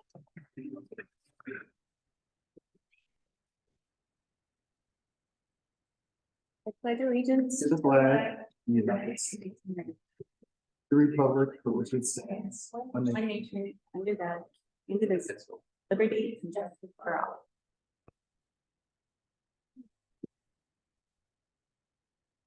All right, good evening, everybody. Welcome to a regular meeting of the Silverton Board of Trustees. We just finished a Silverton Housing Authority meeting as well as a joint town county work session. And now we're kicking off the regular one. It's 7:01 PM, October 9th, and I call this meeting to order. Roll call, please. Trustee Edwards. Here. Trustee Cranker. Here. Trustee Harper. Here. Trustee Bierma. Here. Trustee George not in attendance, Mayor Pro Tem Barney, Here. Mayor Furman. Here. Thank you. Do we have any staff or board revisions to this evening's agenda? I do have one revision. I would like to take off the request for executive session. That's item 11 on your agenda. We do not have information at this time, and we'll be putting it on a future meeting. Sounds good. Thank you. Okie dokie. We will now open up public comment. We will start with in-person and then move to Zoom. I don't have any internet, but okay, keep going. So if you're in person, would like to make a public comment, please come to the podium, introduce yourself. We'll keep a 3-minute timer. We will also be having a public comment period at the beginning of the new business preliminary budget review, which is a public hearing. So if your comment is budget related, perhaps that would be a good time for it as opposed to this initial one. Is anyone in the audience looking to make a public comment? And I don't see any raised hands on Zoom, so we'll close public comment and move on to our first item on the agenda, which is new business for a public hearing, the 2024 preliminary budget. And since this is a public hearing, we will begin with public comment. Would anyone in the audience like to make a public comment about budget? All right, and if you're on Zoom, please click the raise hand button. We can promote you. We have very light attendance today on Zoom. There's only 3. Seeing none, we'll close public comment. Since it's a public hearing, we'll now have an introduction of the budget, followed by discussion, and then potentially some type of decision. Sure thing. All right, so I do want to apologize for the organization of the budget at this time. We are transitioning to a new, very neat online system. But in that transition, I'm still learning how to do that. So the way it is printed out is definitely not ideal, but happy to talk through it with you all. As you can see on their first memo that I presented, we have pretty much doubled our budget in 2022, 2023, and looking at 2024 from previous years. This is accounting for increase in sales tax revenue as well as grants that we've received and our new infrastructure project at NEC Park. So just kind of wanted to give you some context around that. We're looking at spending our general fund balance down again in 2024. So really trying to make it so money in, money out, and we're good stewards of public funds. There are several projects that I have put in that budget, including Blair Street match funds. That was committed to Kendall Deck patio, code rewrite. Actually, I was going to take off that paying off the debt service plow blade because we kind of just have to do that. And then we have wetlands inventory, 150th anniversary, perimeter trail, and housing coordinator benefits. So these are all extras that we see as kind of decision points if we want to moving forward. I want to let's see, I could go through this line by line with y'all. I think we did that in our budget workshop. But really kind of talking about some of the new positions we have created as well, like the Public Works Administrative Coordinator to help fix our meters. This is an ongoing problem and hopefully help alleviate some of the tasks that our current clerk has, and that position has just proven to be unsustainable at this point. So we're trying to separate out some of those duties. Anisi Park summer attendant, we're going to try out potentially a summer attendant at Anisi Park. Special projects and housing coordinator, this is in there as the benefits, and the rest is, and the actual salary of this position is grant funded. And then the grant coordinator that works with San Juan Development Association is grant funded by San Juan Development, but the funding goes through the town first, so this is budgeted. And then promoting community development coordinator to director, and partially grant funded with the Brownsfield grant. So those are our new positions proposed. I'm just kind of walking through my memo here to give you guys some context, and then if you'd like, anytime, feel free to ask questions or dive into a specific topic. Yes. I have a really high level framing question. Yep. The current revenue projected in this budget is 4.167,565,000. And the current expenditure is 4,961,919. And in a perfect world, are those numbers going to match? Yes, if we didn't have a fund balance to spend down, it would match. Okay. Right now, we didn't spend the amount that we thought we would in 2022 of our fund balance down. So this is another attempt to try and spend down that fund balance as well. Am I nervous that, maybe, we've created some positions that aren't sustainable in the future? Not at this point, because we are matching our, basically the personnel is matching our sales tax right now. So that does make me a little nervous. And that we do have some grant funded positions, so that, those are always subject to end if we don't have that. Cool. Funds.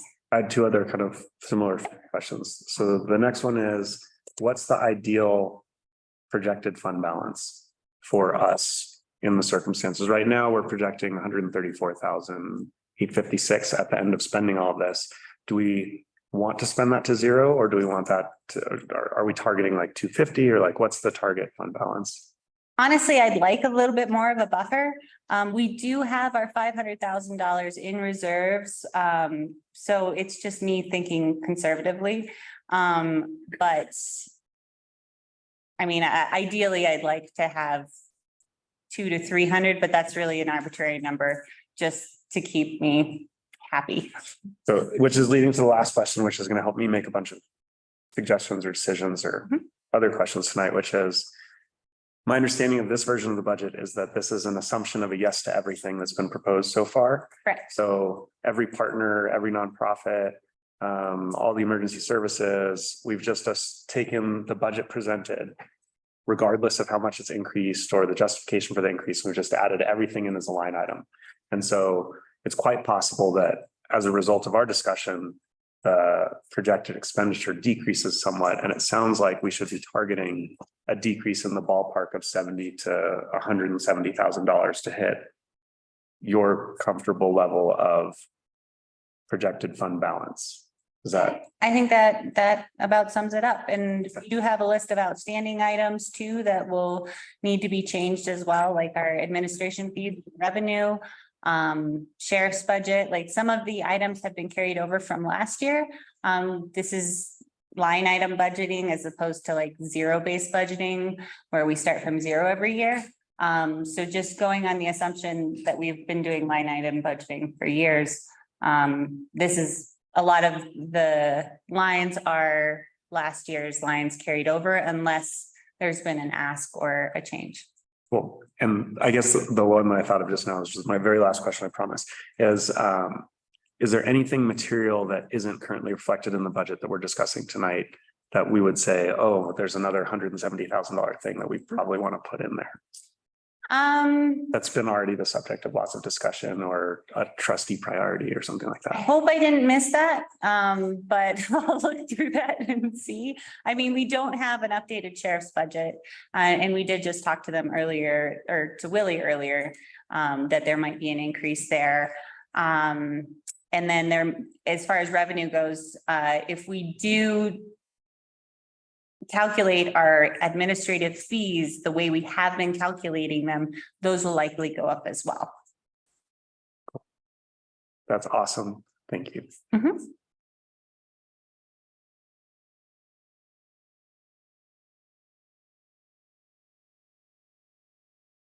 Did you have more from your memo you wanted to summarize before we dive in?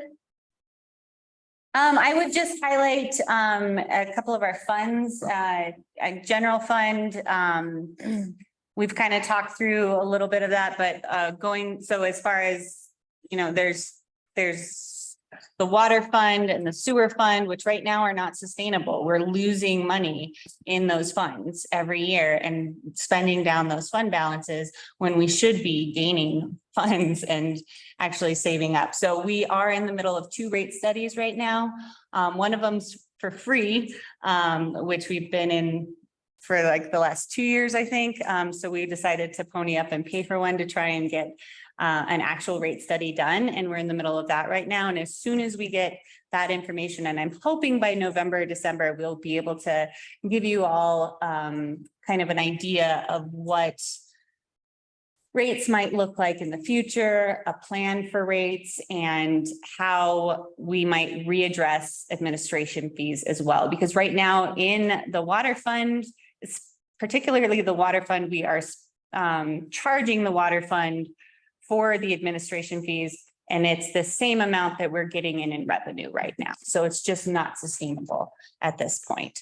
For the refuse fund, we do need to address the EQR rates. They are not equal across the board right now, and we really need to make them equal. And EQR rates are the rates that we charge our businesses. And since it's going to be negative another year, even though we had put some money into it to try and keep it afloat, we are going to need to reabsorb it into the general fund. We can break it out like we do with like streets and Kendall, but it will need to be reabsorbed into the general fund. And I think those are the big ones. I mean, Mullis is doing great. Library is something that we subsidize. It's not really its own like business fund like the other ones. So we just Could you summarize your references to the administrative fee and how you see that changing? Because I think our last budget meeting, the recording was not super clear for folks. So maybe not for the board's benefit, but just for the public of like what you're talking about when you're changing. We need to adjust the administrative fee. Just sure. So the general fund charges the water fund and the sewer fund and the refuse fund a certain percentage of our personnel time that we commit to that fund. And those are anywhere from 20% to 40%, depending on the personnel, because all the personnel is coming out of the general fund. So we separate that out and charge those funds because they act as enterprise funds, which is like their own business funds. And it's really important to be accurate on that. There are some thoughts on how to facilitate new administration fees where we would maybe set a flat rate, a flat percentage of a revenue. That's another tactic that a lot of communities use. So we're kind of looking at that, but really this rate study will help us determine kind of what the best mode would be for us. Thanks.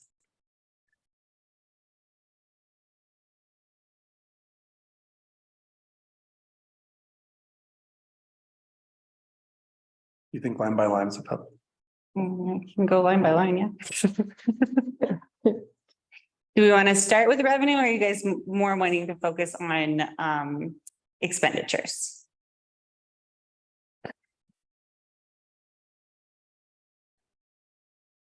I'd go for expenditures. That's where the decisions are kind of, but And then eventually would love to brainstorm some more revenue generating ideas with you all. And how we can diversify our revenue and not be so heavy on sales tax. So.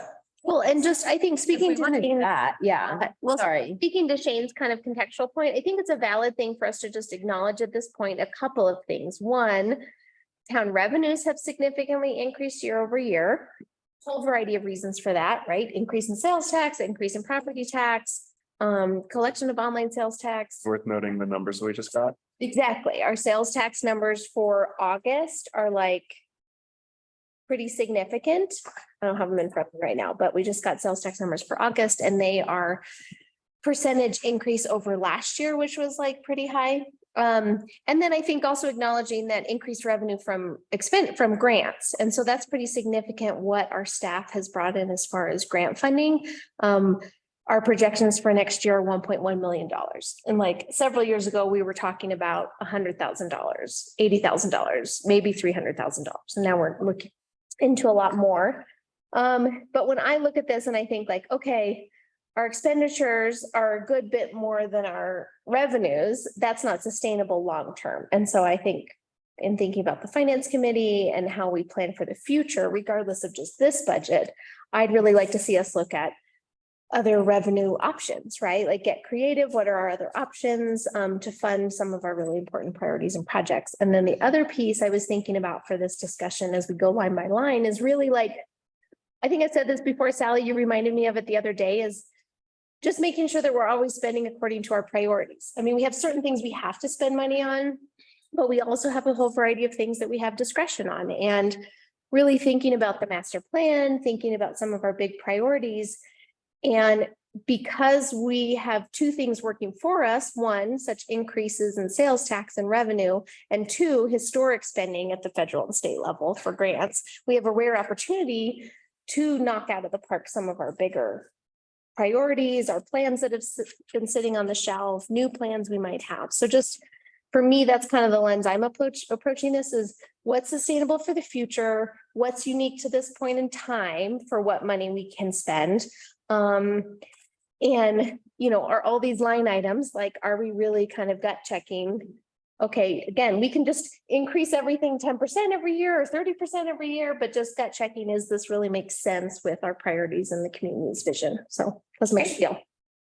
Tie it back to the master plan. Yeah. So how I'll go through the expenditures is kind of by chunks. So if you look at like, we start with the town board. That is up 1% from last year.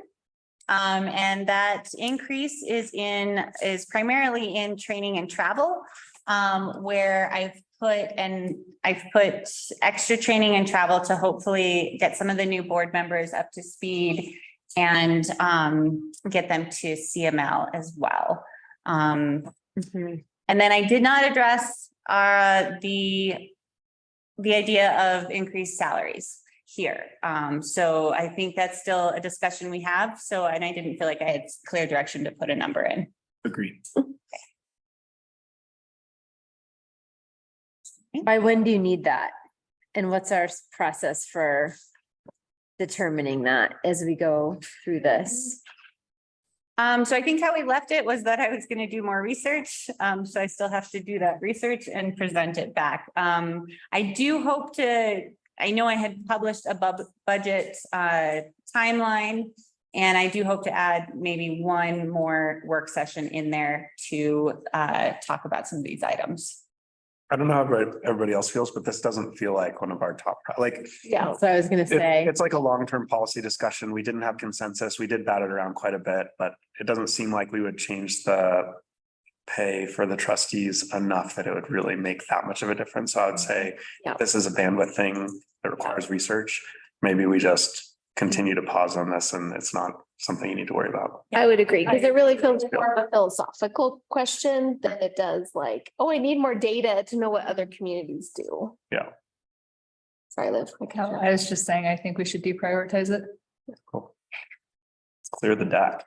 One thing off my plate. Municipal judge did not change from last year.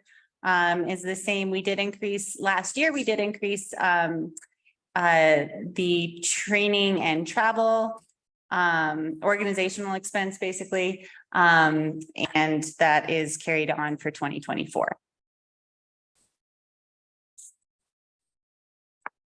Oh, I did want to mention in the town board line item as well, there is a nonprofit line item with currently $40,000 for the nonprofit requests and $10,000 for any kind of supplemental nonprofit requests that would come out. Kind of something we learned this year, that we'll still get those asks outside of this time.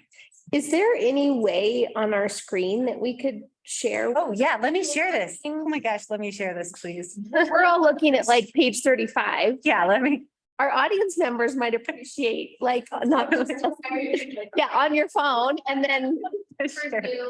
and then again, it's such a long budget document that for people knowing what we're actually looking. Yeah.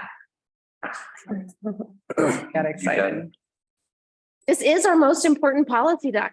It is. And where's our, And I really want to apologize how it printed out. I'm still working on trying to learn this new one as I'm doing the budget, which is not ideal. in future years, people will get to look at beautiful graphs and We'll be able to go online and see this all themselves. It's really excited. I said join as a panelist. Oh, you know what? Logged into the town system. I'm logged into the town. Hold on just one second. Feel free to have, I don't mean to slow us down, but I think it'd be. So this is Yeah. really a worthwhile time. Yeah. let me log out.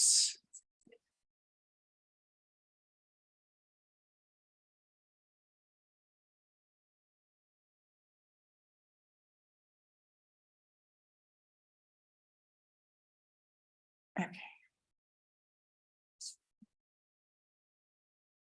And as Gloria's pulling that up, I think a good clarification for folks as they look at year over year for the town board, just a reminder that the increase, it hasn't really increased. It's just that we put the nonprofit budget requests in the town board's budget. So That's another thing we're trying to do is organize our accounts. And I thought after 2 years I would have them organized, but I haven't been able to touch them yet. So we are still working on organizing those accounts. Okay, now I should be promoted. Excellent.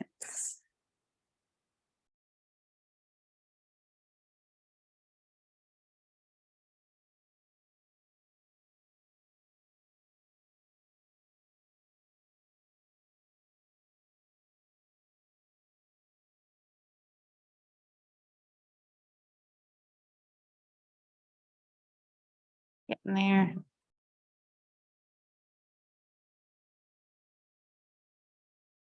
But this might be a fun way to talk it through with you all as we move down the line items.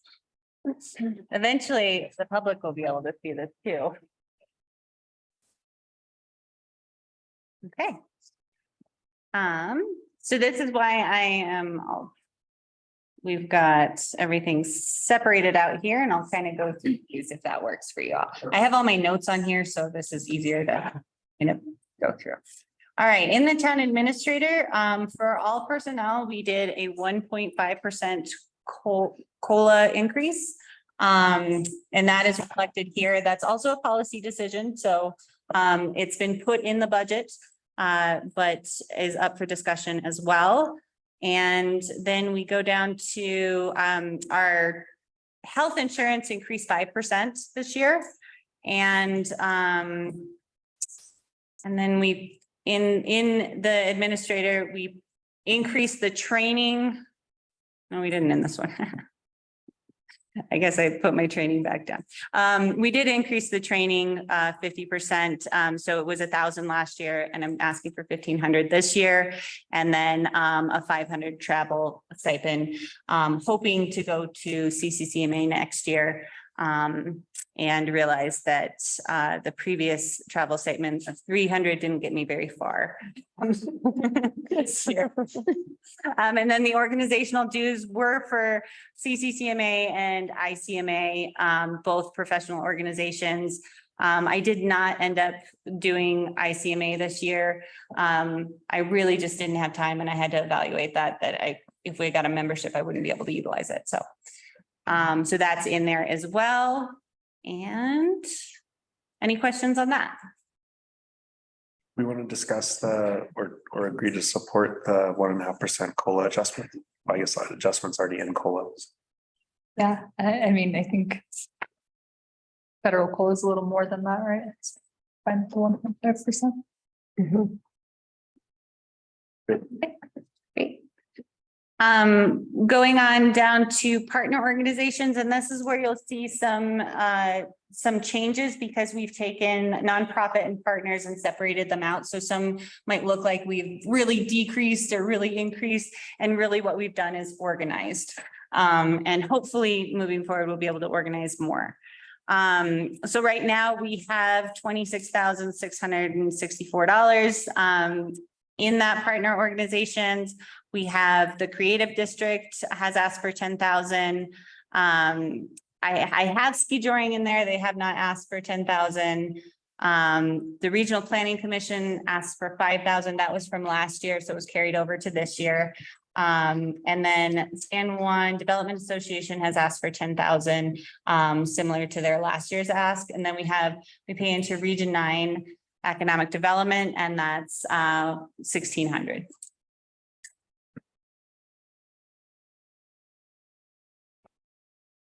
I was under the impression that Creative District was going to have a higher budget ask. Oh, so this is the 10,000 that they asked for their operations. And then on top of that, further on down, we have a line item for Summer Sounds, which is 10,000 as well. So their total would be 20,000. Got it. And we budget actually a little bit more. We budget 10,700 and for summer something. Yeah, because the 700 actually goes to BMI for music license. yes, the music licensing. And they didn't ask for an increase this year.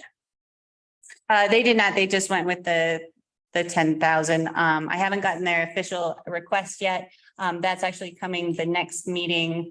But I have talked with Lisa, and that's kind of what they were thinking. I was expecting 30, just from conversations with people in the Creative District. Okay. But if it's 20, it's 20. That's better. Well, yeah, this is carried over from last year right now, because that's what we gave them last year. So we'll see what we get this year. And yeah, they'll be presenting as just in the normal meeting, was the only time I could kind of get them in to present to you all.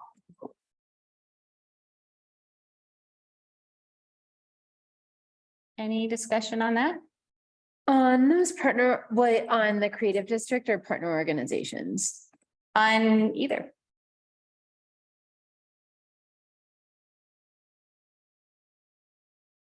I guess I can save it for later. All right, moving down to town clerk treasurer. We are. This is an increase, and so you'll see too, sometimes it doesn't make full sense of the 1.5%. We do a PTO payout, so every one of the salaries accounts for that PTO payout as well, and they can pay out up to 80 hours if they have 40 hours remaining in their base. So they might not use it, but it's budgeted for, is where we're at.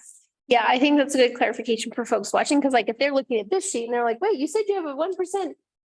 And it doesn't quite add up. Yeah. We're like, wait a minute, it's a 12% increase, but for folks recognizing health insurance has gone up 5%, we budget for a PTO payout, and we're talking about a 1.5% COLA increase. It's not talking about they're getting a 12% raise. Right. Yeah. Correct. And if we look at services and other, we have our professional CPA marked at 40,000. We'll probably be using them quite a bit next year to try and help organize the accounts, but we will also be switching to a new CPA who is significantly cheaper than the current one that we're using, and has already been able to help us out a little bit. So I'm anticipating that to be better. Training, I do want to send our clerk to the Cassell training and get her versed on that, because that's really the best bang for our buck.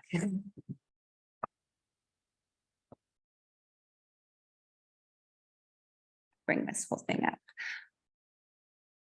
So overall, the town clerk treasurer personnel increase 6.4%. And then oh, we did include the ClearGov software in services and other, which is 13,000. It'll only be 10,000 the next year. This year's 13 because of the setup fee. And we were able to push that until 2024.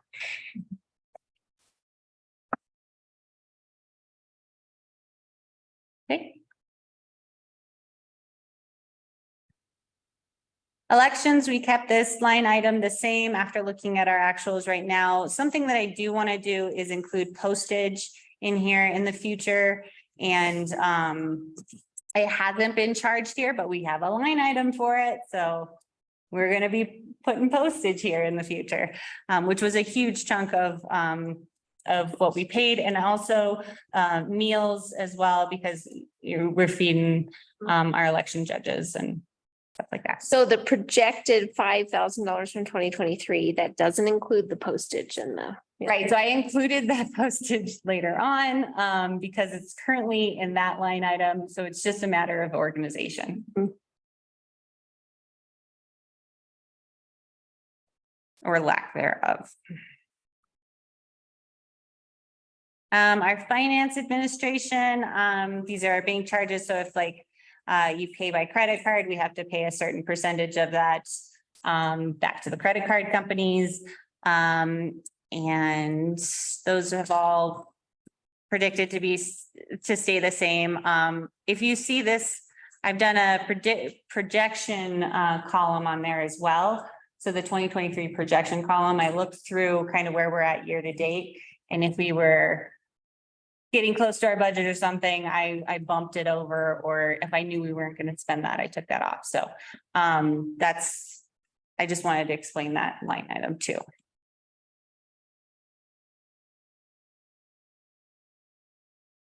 Like, so for example, legal services, I had put 50,000 in. I don't think we were going to spend the full 50,000.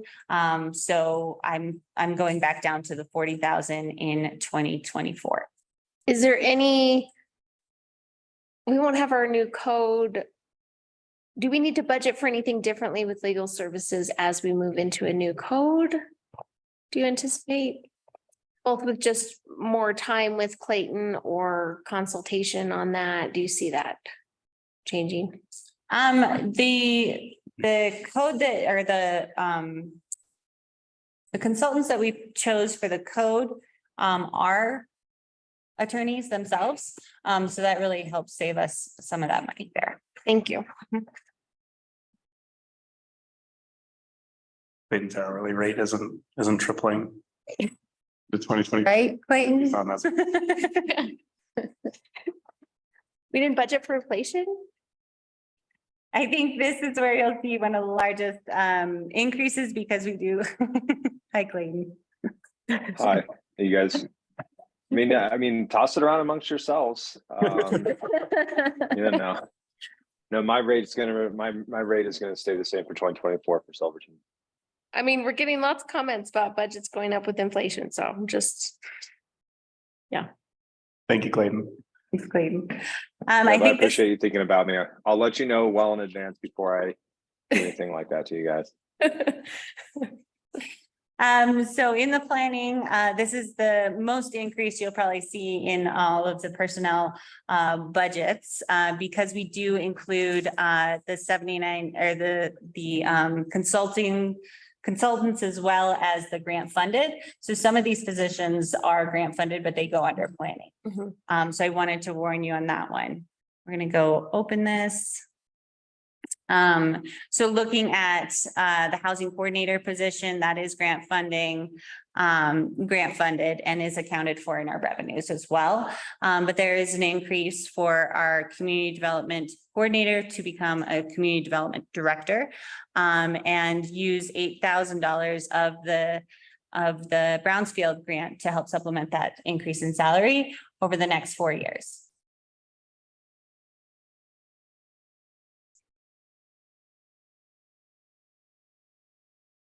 And then where you'll see that like larger increases in that services and other.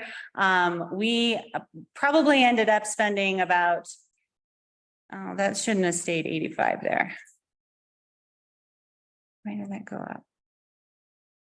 All right, so we're anticipating spending close to 90 on our CPS planning consultants and what all the projects that we've actually gotten accomplished this year and are still in progress, including the build out analysis, Shrine Hill, the development readiness assessment, and their GIS project that they're working on for us. So, and then part of that, I'll say 13,000 of that was grant funded through DOLA.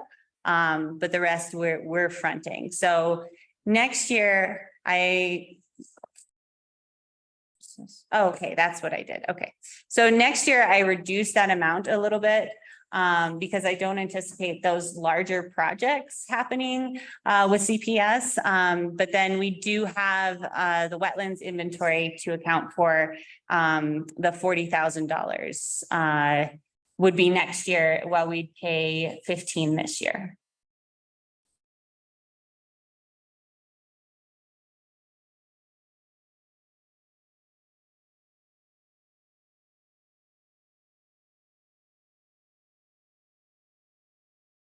And then the supplies haven't really changed, or the travel or the organizational dues or any of the rest of those line items there.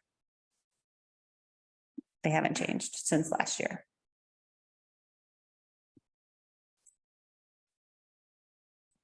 All right.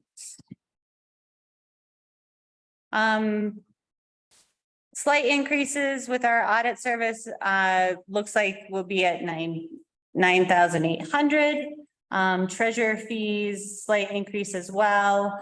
Our engineering services, we're keeping at 15 for now. This might increase as we look at how far Clarion can get with our development standards update, and then we'll have to go to an engineer to finalize that development standards update. That's all pretty straightforward. I did notice that internet at town hall was higher than what we had budgeted for last year, so I increased that line item.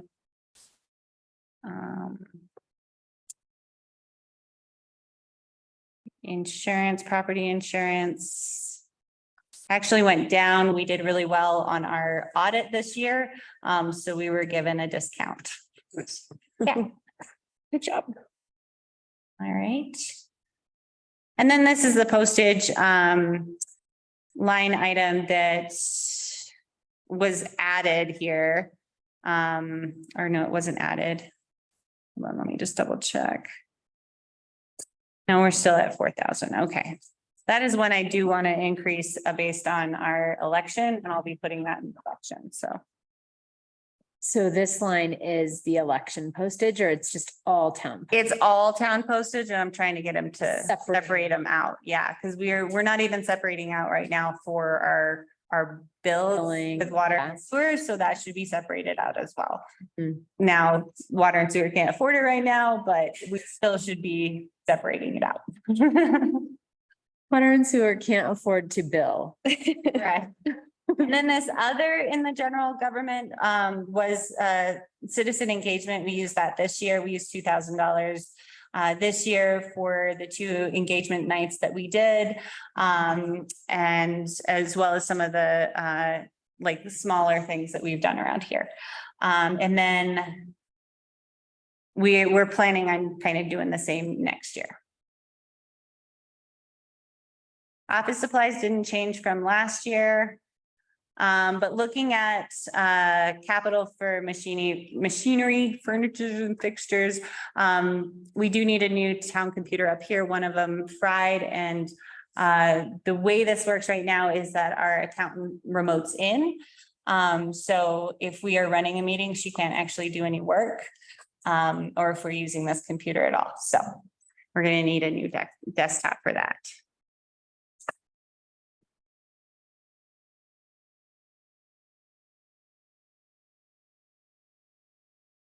Okay, we'll go down to our visitor center operations, slight change, 3.15% increase. Chamber contracts the same. I think I increased. What did I do? Custodial, and Bob John's both getting, they both get coded right there, which is hopefully I want to separate those in the future, but we do anticipate an increase based on the actuals that we have. So we have that Bob's John, or we have the porta potty outside of the visitor center that helps with ADA accessibility. All right. And what about the bathrooms that we purchased during the construction of an EC? What's happening with those? So we've talked to the finance committee about these as well, and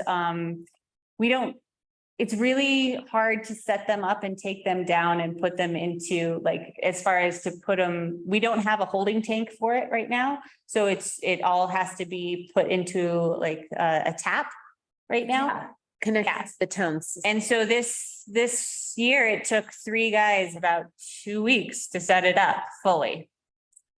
Which is just not a great use of our time. So we're looking at selling it. Okay, so that's my actual question is if that comes up, if that can be, if they are sold, because that was the original intent, I think, if I remember that process correctly. Yeah, and they have proven to be not as durable as we had hoped. So we've replaced pretty much everything on them after one winter on the inside. Bathrooms for sale. We are getting a quote from the manufacturer, how much he would offer us, and then we'll put it out for the community if they wanted to purchase a trade-in program. Yeah.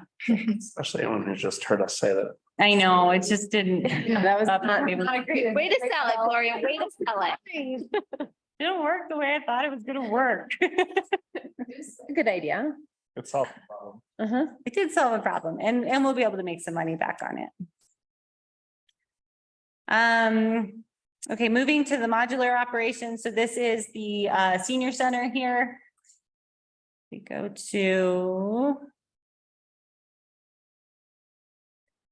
We put $1,000 in to help create some kind of pocket park feel around the Grow Dome Center there, and just broke out their internet. We do pay for the internet, electricity, and propane for the senior center.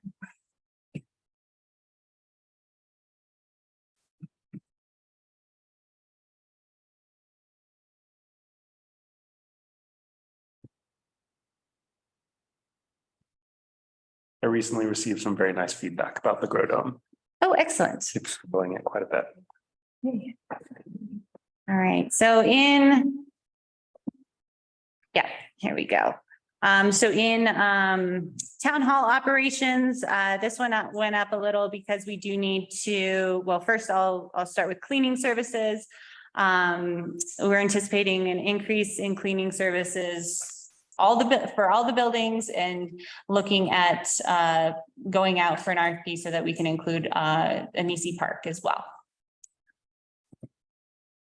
And if you can see this line item here, disposal, that's an area that I'll probably add in 2024 to account for each of the dumpsters that we have for each facility. So we pay about $16,800 for each dumpster per facility, which is currently all in the refuse fund right now. But if and when we reabsorb the refuse fund into the general fund, that line item will be used. Does the town hall, does this include any repairs and maintenance? Yes, so repairs and maintenance includes the front steps and painting on the outside, and then a roof repair. It leaks at the very top of the atrium, so we are needing a repair there. And $5,000, is that how close of it? Roof repair just to me sounds like more than $5,000, so. We're hoping it's an easier fix. I mean, it's where the glass comes into it's where the glass meets the roof, so hopefully. Caulking. Yes, hopefully it's an easier fix, but we are gonna have to contract out for that one.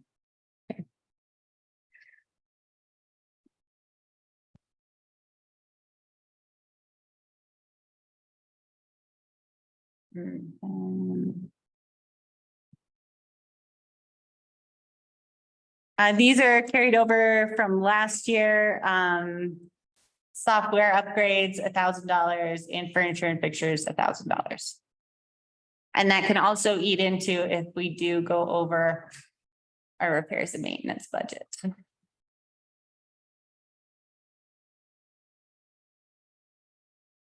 Right.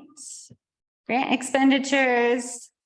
I included all the grants that we've been awarded, so now wanting to kind of keep tabs on all of those.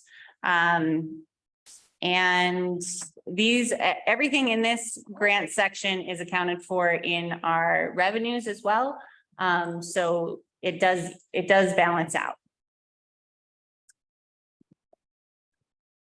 Brownsfield, we estimated $300,000 spend down next year. It will likely be less. Maybe, we'll see. Law enforcement was the same as previous years for right now until we get an updated budget from the sheriff. Was your guys' understanding from the town and county discussion that it would be $100,000 potential addition to each of our budgets, or $100,000 total, so 50 each? I asked Willie about that when he mentioned it to me right here, and he said 60-40. Okay. So we'd see the number go from 300 to 346 or 366. Which one's the 60 and which one's? Oh, we're the 60.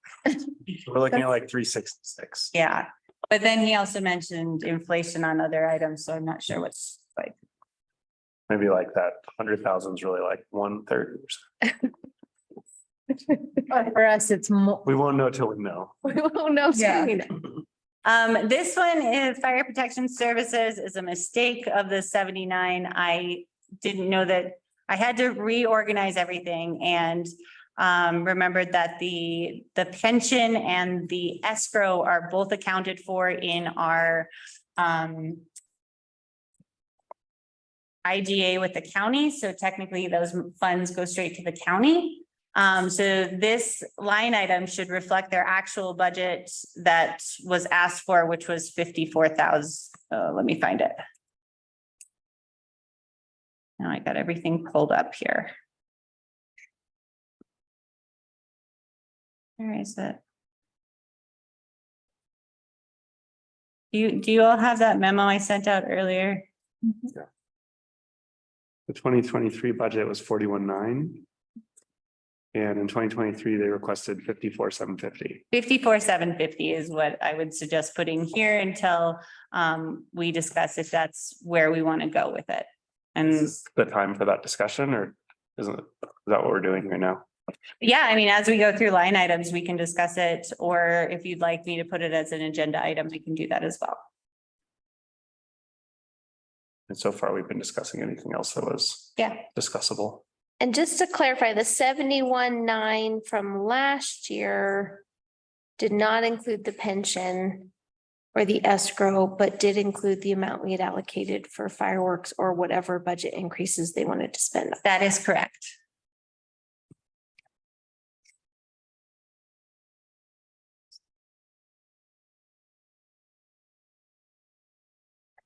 We didn't get to have this conversation with the county, but Gloria and I were talking about,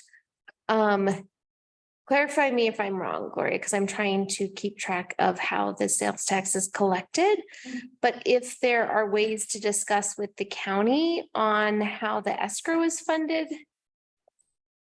Again, we didn't really get into that with our colleagues.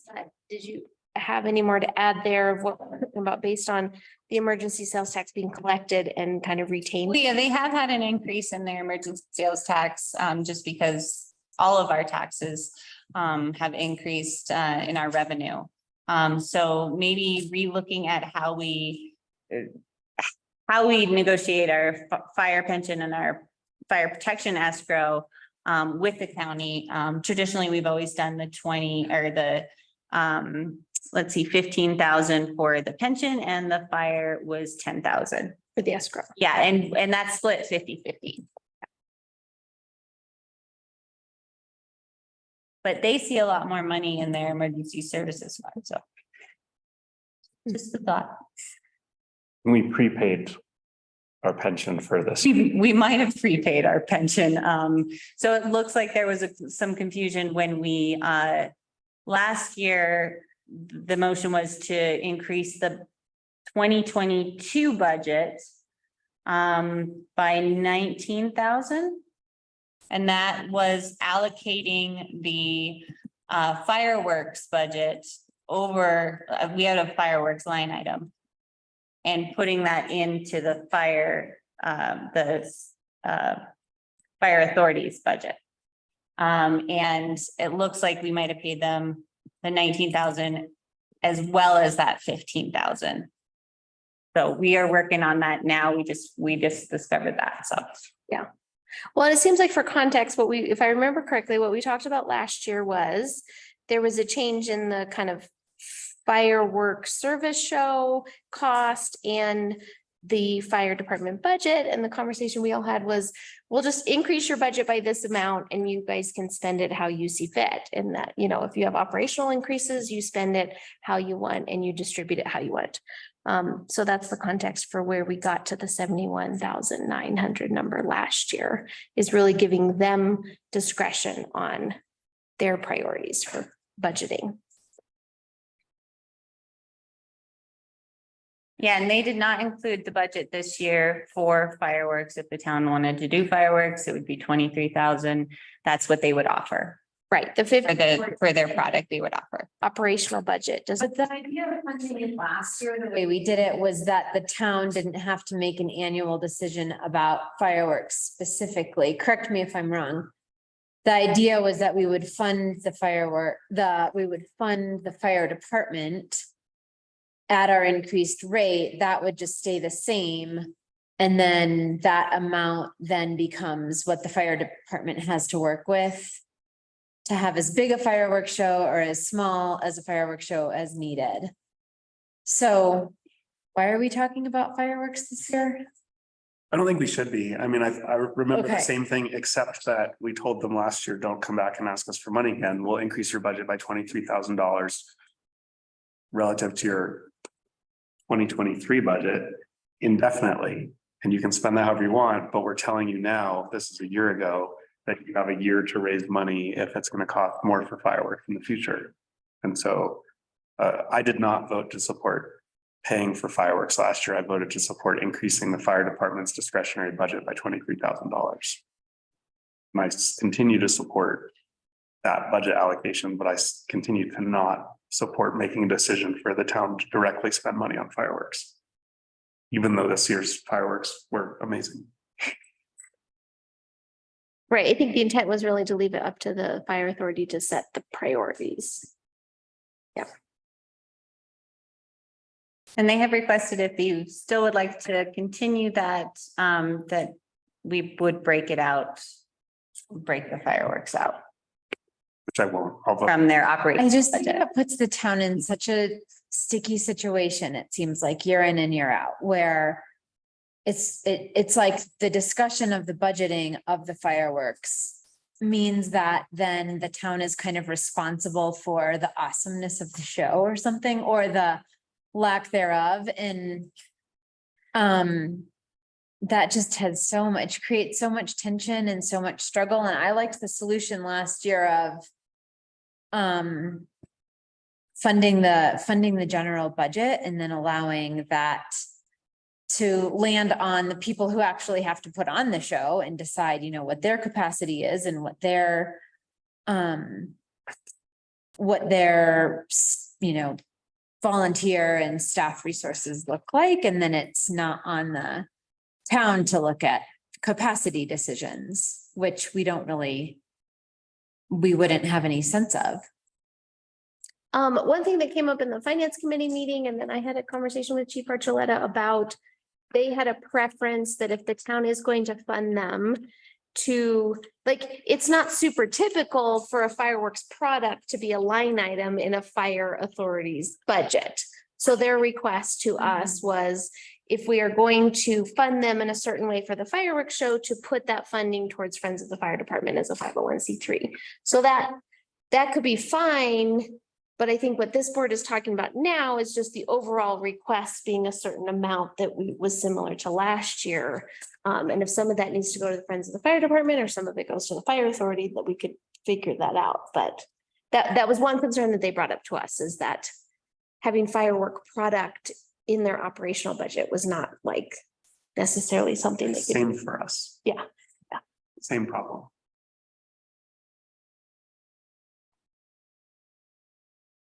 I don't know, I'm still comfortable with the 77,750. Like, I think that their increase from 49,900 to 54,750 sounded reasonable based on what Chief Archuleta explained as increased costs for, you know, they have 6 new members, they have more equipment, things cost more, you know, $5,000 sounds fine. I'm still comfortable with the $23,000 discretionary budget. I think we already prepaid the 15K of contribution. We have another 10K under the IGA. And so our total contribution in the fire department, I think in this budget should be 87,750, which is still a big number. Broken out by 54,750 for their operating budget, 23,000 for discretionary, and 10,000 remaining under the IGA. And I don't want to have any conversations about fireworks.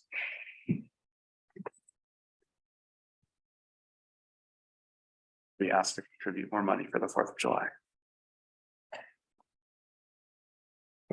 That's just my opinion. No, I'm trying to think of how the numbers add up, because then we're still getting to, if we think about. Okay, wait, say your numbers again, Shane. So accepting their 2024 budget request of 54,750 for operations, which is roughly a $5,000 increase. Continuing to fund the $23,000 discretionary amount, which was the quote for fireworks last year. But if they feel like they want to increase recruitment and put that towards pensions or something, or equipment, and that fireworks is either untenable or not the right investment, they can decide to do that or not. But that's 23. And then we have another 25,000 under the IGA that we always contribute, which goes towards their escrow and their pension. But we've already paid 15K of that by accident ahead of time. Yeah. But if we add up 20, if we add up the 54 plus 23 discretionary amount. 77,750. Yeah, plus the IGA. Which is 10. Minus remaining. 15. Yeah. Yeah. So it's a big number. It's still a significant increase. Well, it's only a $5,000 increase to last year. Right, but last year they budgeted for some of their increase within the discretionary spending. Yeah. I think that makes sense. I still would be interested in the discussions with the county around the escrow and the pension. Just again, considering that they've realized more revenue. Coming out of an emergency fund. Yeah, like that was kind of the intent of that fund. And so the town and county splitting that 50-50 feels a little off.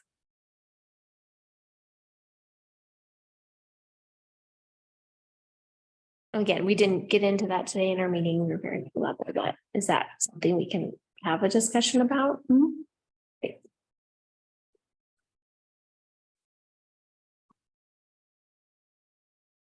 That's funding ambulance, fire, our emergency. Oh, yeah. I just want to think about that fund and how it's allocated. Office of Emergency Management. Yeah. Okay. I think some goes to the sheriff, but I'm not sure. Or like how accessing funds from the emergency account to address fire department escrow would affect the other requests that are being made of, you know, I'm sure that search and rescue is also seeing increase in I mean, Tyler's not here tonight. Search and rescue is seeing increases so across the board, I just want to note that we should take stock of what that account is, what's being drawn on that account. Right, and what that fund balance is. Yeah. I mean, I guess that's a larger question I have, and maybe that's valuable for a joint work session in the future, like we talked about today, is just kind of knowing. I don't think we've had a really good conversation around emergency services, what's in that fund, what the balance is. I mean, I know the county has the documents, they're in the meeting. I haven't looked at the PDF in a long time because we have very long meetings ourselves. But being able to know what's in that fund, what is anticipated for spending, yeah. And taking stock post-COVID and also post the sales tax revenue that we've seen continue to go up. Mhm. Am I mistaken? Have we always been, or how long have we been contributing 25K through the IGA for pension and escrow? I have numbers dating back to 2018, but I could look further if needed. Okay. So, but agreeing to that 25 this year wouldn't be any different than last year. Correct. That's what So based on what I was proposing, the only difference is the 5,000-ish increase in their operating budget, yes. Mhm. which is, I think, what I said I would do a year ago. Well, I guess the main question is, last year we had the conversation that like, we expect that we'll increase your amount of discretionary spending by this amount. You can spend it on fireworks show, training, equipment, whatever. Here, we're having the conversation that we will still fund the increase and the discretionary amount, as opposed to taking that out of the discretionary amount. Saying their operating budget increase needs to go into the 23. Right. I mean, we're kind of quibbling over nickels here. Yeah. I think the bigger issue is if they choose not to do the fireworks and we give them the 23. Then we would have a conversation next year about further increases in budget, because then they have an $18,000 surplus for operations. Right. But as long as they keep doing the fireworks, then it's hard to say. Yeah. But I don't want to pay more for fireworks either. Right. Well, I think it goes back to the larger conversation about shared services, because the budget in front of us this year is only up 10 or 11%. But from 2022, it's up 30%. From 2021, it's up 46%. The sheriff's budget, like if we keep going back historically, it's like, wow, that's interesting. And, that's the case for a lot of these line items. And I just think as we're going through line by line, and Gloria is able to like drill down, it's worth with some of these contract services or partners or whatever to kind of have the conversation around, okay, yes, inflation, and what else? Like, let's actually have the conversation around services provided, budget changes year to year. And I don't want to get super off track, but I want to say a philosophical thing to think about as we're looking at the budget is as our budget increases and we look to additional revenue for the town, if it's not tourist revenue or services revenue, it's or like new services revenue, and it's from increasing taxes, water charges, trash charges, we're increasing our cost of living, which has a trickle down effect to also making this a less affordable place to live and only attracting wealthy people. So everybody that asks us for increased budgets every year, at some point, we will get to a point where we're impacting our affordability. But I agree with your bigger point that it all adds up, but there's a balance. And that's a super important conversation, I think, as we think about revenue, is if we're looking for new sources of revenue, what's generating it and how to make it come from the places that further master plan priorities, further what we want to be as a community, as opposed to like, taxing the little man.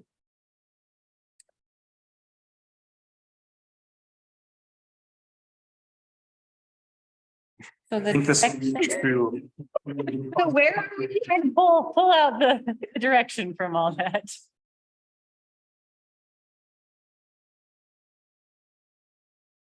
We want to make any changes to the fire department's line item.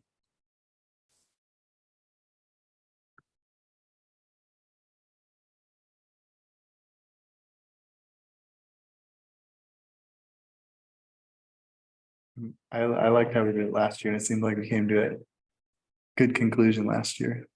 And kind of the continuation of that makes sense to me. With the increase that 5,000 increase. I'm not gonna spell $5,000. No. Yeah.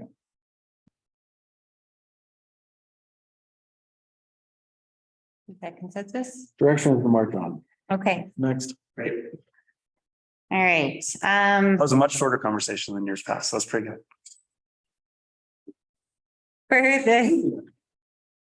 For the carriage house, this is where we have other professional and we have taken over our drug testing back from the county. The county has traditionally hosted it for the last, well, since I started. And we've taken that back over. So that's going to be $400 a year for the drug testing. And that was driven by me just so I could have more control over the reports and being able to give that to CDOT when they ask. And then maintenance supplies, we did add to this line item because we do anticipate some additional maintenance there. This is really cool. It gives you, this is based on our 5-year actuals. So sometimes we go on the, gives me little notes on the side. Exciting. Anyways, nice feature. Thanks. I'll show you guys more.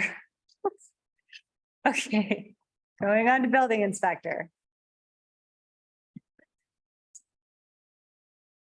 We have kept in the building inspector line item, the fire inspector.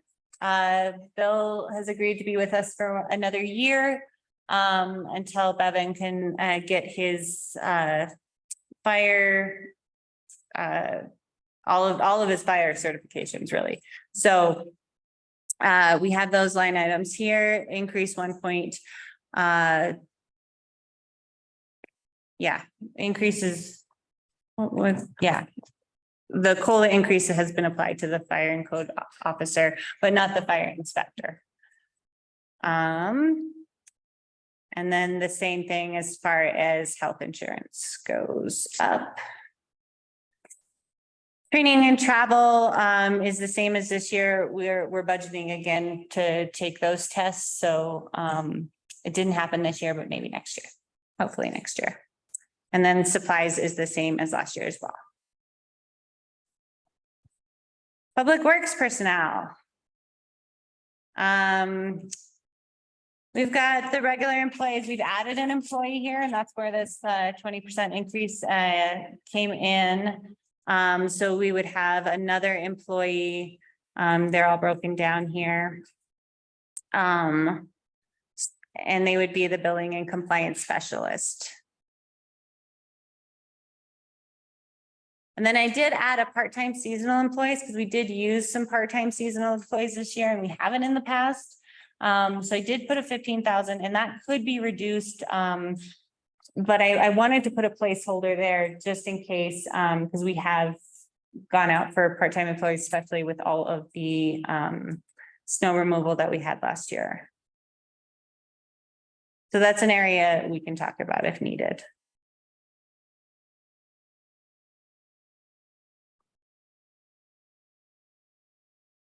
And then travel, $500, that was reduced from the from the $100 just, or from the $1,000 just because it really wasn't used in this last year and I didn't see it used next year.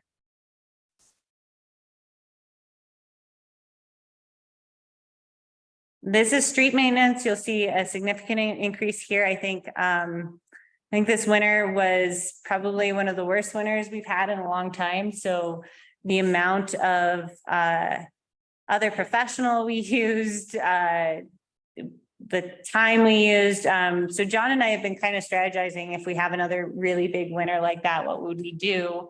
And instead of going out for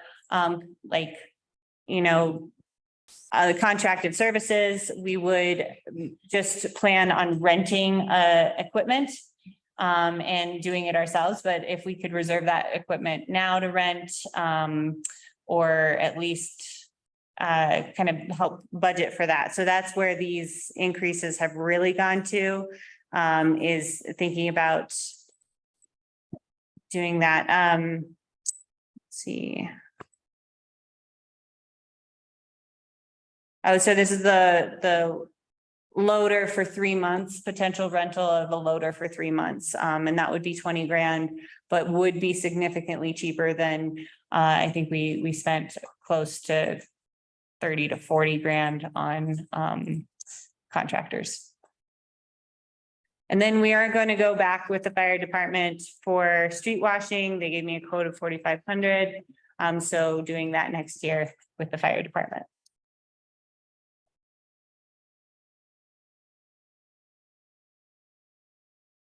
This is some significant increases here. Not sure it'll all be used, but we want to plan for the worst winter possible.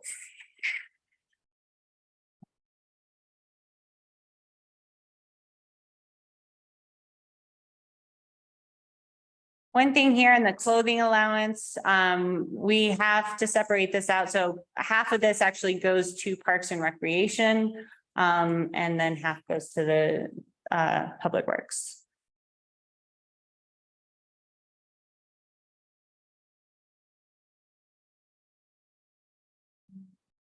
Operating supplies. Capital, we didn't use much of our machinery or equipment. We would put $40,000 in there to potentially maybe buy a new truck. We really need a new truck. And hopefully 2 new trucks would be the goal, but CDOT did not have their auction this year. So we're leaving that in for next year. And then there is a placeholder in here for our Blair Street, 222,900 that we committed as a grant match.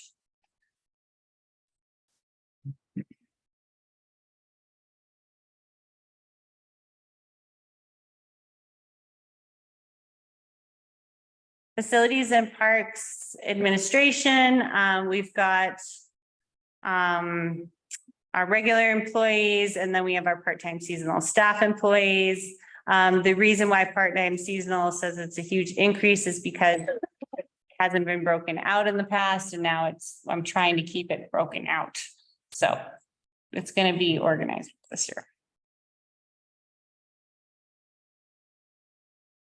But that one actually saw a little bit of a decrease, mostly because of we didn't account for a COLA raise for the FPR director. We're keeping that the same. And actually today was the last day to apply for that. So we do have a lot of candidates. It's really exciting. And then, yeah, that's really where that came from. Sorry, I'm starting to lose myself here. Oh, and we did shift over to part-time seasonal staff. So you'll see that there's like a Kendall lead and a Parks and Buildings lead. So that's seasonal staff coming in, but not necessarily a full-time position. Potentially, if one person wanted to do both, but we haven't found one person that would want to lead both. Mm-hmm. Oh, you're not getting that message, just me. And the reduction really can be seen in the health and life insurance and the retirement, because whoever we hire, it'll take three months, or sorry. It's been a long day. What's our waiting period? 3 months, 90 days. Yeah. Until they would be eligible for those benefits. And then retirement, it's actually a year. So those went down.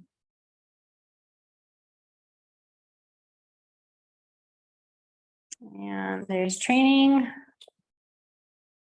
As this, I anticipated more training. I would like to send a Parks and Rec representative to a conference to try and get some more context and get them excited about the position and network. Park maintenance went down mostly because we're not paying for Columbine Park, we had a $200,000 line item there. We took that away. And we don't put the loan expense here. It goes into our finances or our financial debt, basically.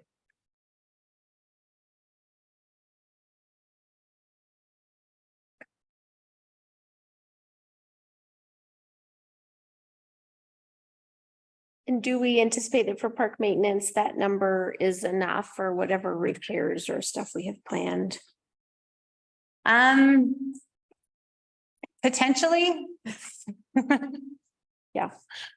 Um, Some stuff in the Kendall Mountain Ski area is separate. We budgeted. yeah, that's separate. So this would be thinking about Memorial Park, Yeah. the gazebo, the bathrooms. Visitor center. Visitor Typically that goes in the visitor center line item, but ballpark, if, for like the baseball fields. I guess I'm just wondering if we're expecting the hiring of a new position, could this director position have new feedback on like budget priorities? Yeah, and so last year we budgeted 9,000. I bumped it up to 12, just anticipating them just getting to work. Yeah. Yeah. Okay. Going down to Kendall Mountain Ski Area. Let's see. Where are some of the things? Oh, we will be receiving either refund or a tax credit for almost $20,000 for a KMRA sales tax. So that will be coming in. So I took away the expense line item because we don't have to pay it. They were automatically charging us for lodging tax for years. I don't even want to admit how long. But in this budget is the deck and the steps for Kendall? Yes, yes. So if you can see the capital here, is improvements other than buildings. That's 175,000. That's carried over from this year. We budgeted that and we're putting it over into steps. Events and communications went up because we're talking about our 150th anniversary. And we do have another personnel in events and communications. So Nathan would be overseeing the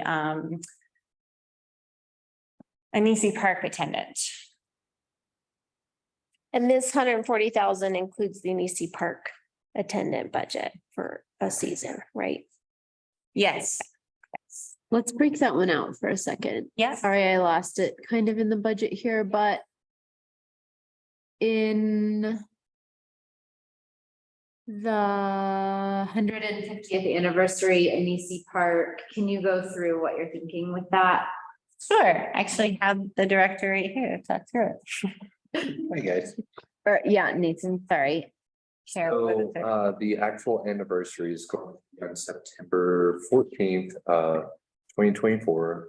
We're going to be doing a large scale event, partnering with the Silverton Creative District to culminate a year's worth of events. So we're having, it's perfect timing, our Summer Sounds concert, as well as a potential bonus concert, a festival during the day, ending hopefully with a fireworks show, as well as more Silverton Cruise and carnivals that weekend. Leading up to it, every event that comes through Silverton will slap on our 150th logo, have additional support from myself and my staff, if approved. And we will help promote their event, market their events, just create more interest in existing events that we do have. We also want to bring back additional events, which is why I have an increase in travel and marketing budgets to facilitate events such as the locals only train. We have not had that in quite a few years. I know many locals have not ridden the train yet. So we want to facilitate that. We also will need the increase in operating supplies to replace the aging supplies that we do have currently in existence. And we are going to be using the marketing budget as well for our creative crackerjack graphic designer, Gina. She's helping us with the logos and the marketing. We are going to focus on the Four Corners region. And this is a step into the Colorado 150th anniversary coming up in 2026. So we are going to try and market the two together as well. And I'm working with Al Harbour and the state committee as well. Okay, so. So, okay, I think this is actually back in the chart. So for the 150th anniversary. As its own thing, is that like a $30,000? Did I see it? So I put all the increases over There, 24,768. I added those up. And that is the total increase for the entirety of my budget, not just including the 150th. Can you break out how much the 150th Yeah. is? We are asking for an increase in $4,500 for the 150th fireworks. The marketing budget is going to be difficult because I'm changing up the marketing plan for this year. I had one Facebook post for a wedding. We had a Kindle have more interest than any of the print marketing that we've done in the past 5 years, all within 1 week. So we are rearranging that. I don't have that exact breakdown for you as of yet. If you would like that, I will work on that. The operating supplies itself is going to be between snowscapes, 4th of July, any town sponsored events. So that is evenly distributed. But I would say for the operating supplies with the $10,000 increase, I can expect at least half of it to go towards the 150th events throughout the year. This is the first one we've talked about that I feel like has a really direct correlation to the revenue generated over at Kendall or other similar potential sources. How much getting an increase in revenue from Kendall next year, which might help balance this increase? So this year I'm gonna switch over to revenue real quick so I can show you all while I talk. We're getting close to the end. I know, I'm sorry, I should have, always do, I'm regretting this like the whole time. I'm like, I should have put this first. We're getting there. You must step through a budget. It's right, yeah, okay. Our agenda always does new business first. Apologies. We're predicting a 33% increase over 2023 budget. So we budgeted 30,000 in lift tickets. This year we received 42,000. And next year we're budgeting for 40,000. Specifically like the event. Oh, the events, okay. The event revenue for Kendall, so let's see, we got 15,000 we budgeted this year. We're looking at 15,000 and next year about 20,000. I think with the deck and everything, whenever, I mean, depending on And if completion of that. the deck done, we would like to increase the fees for that. But we have been holding off until we have big completed building. Okay. Makes sense. Unfortunately, I can't increase my fees for that without a deck. Was it are missing. $1,500 for a weekend or something? For it is a sliding scale during a peak weekend. It's $1,250 for 3 days. Peak weekdays is $500 less. Winter is significantly less as well. Okay. I think if you're going to launch a marketing campaign, like a digital marketing campaign around weddings there, that number could, especially once the deck is done. And we have recently rebranded Kindle. for Kindle Mountain instead of Ski Kindle or Kindle Weddings. We're focusing on it as a whole and separating out for the lodge as well. Thank you for jumping over to revenue. But the answer is not a huge increase on the revenue side this year, but it's an increase on the expenditure, but maybe it'll catch up. And I'm reticent to increase, we made 42,000 this year. It was a perfect year for it, you know, we had great snow, everything worked. I don't really want to predict more than 40. Yeah, fair enough. Yeah. It's amazing. It's come into this revenue generation of its life. This is a really very notable. I would like to do a shameless plug. If you notice the new merchandise I'm wearing, we just received that from Kindle Mountain here, with our new logo on it. They are available downstairs until we open up the lift shack. Did you get one, Lucy? Did you get one? I got one, okay. I think for me, when we're talking about an AC Park, I am super open to staffing it for a year and then kind of seeing, like, I know it just feels like there's a lot of influx with the visitor center and how we want to operate that. We have no idea what an AC Park is going to look like for staffing.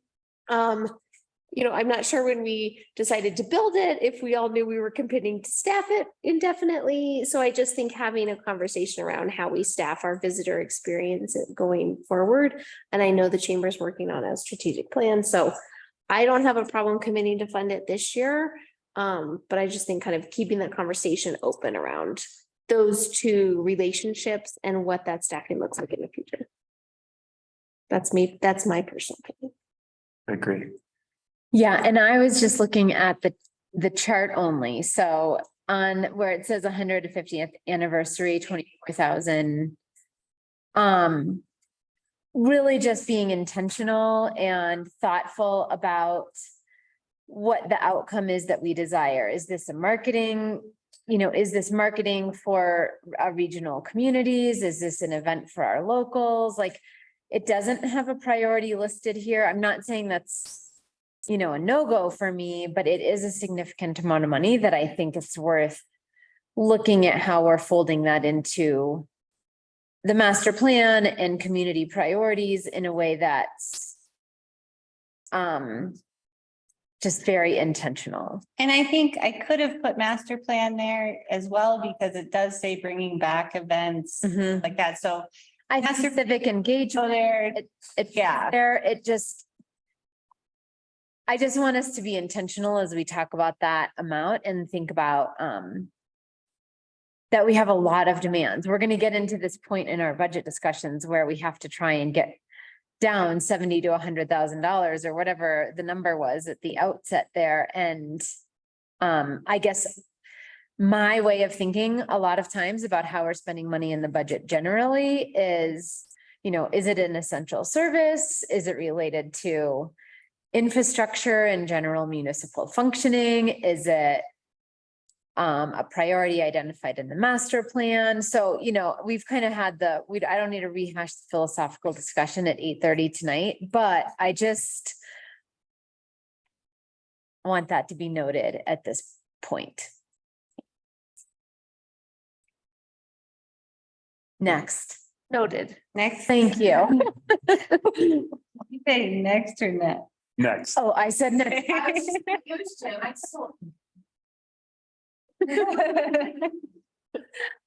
I did put $25,000 as part of the perimeter trail capital improvements that we started last year. So that is still in there for this next year. And is that enough? Like, this seems like something we're kind of all in. We have an RFP, we have you know, Lisa's doing the work on it. I've been identified as a priority. Community provided input. Community has provided input. Yeah. And so, yeah, I just want to make sure, like, as we look at this, that the things that we've committed to, we can execute in a high quality way. So the plan with that was to, right now we have 50,000 in that line item, that one does, that is a capital improvement, so that increases every year if we contribute to it. And getting to the point where we either have enough money for a match, we're really looking at those bridges that we're gonna need. Right. And if we can match funds for bridges, that's really where the bulk of those funds, I mean, roughing in the trail won't be as much as, 50,000, but if we have 50,000 for a match for a bridge, that's where we can really capitalize on this money. Okay.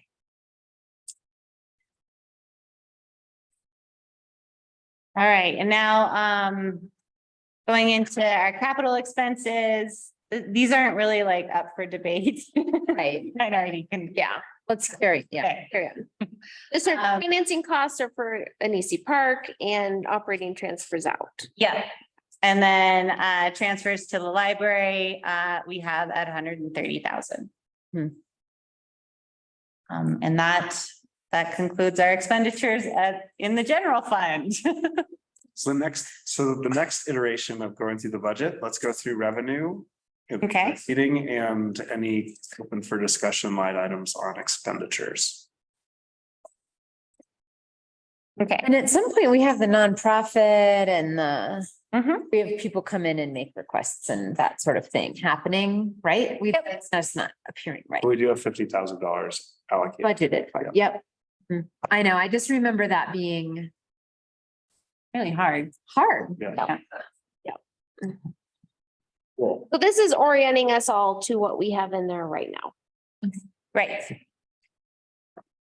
So based on what we've seen, do we have more questions at this moment? Or are we comfortable making a motion? And I don't know if we need a formal motion.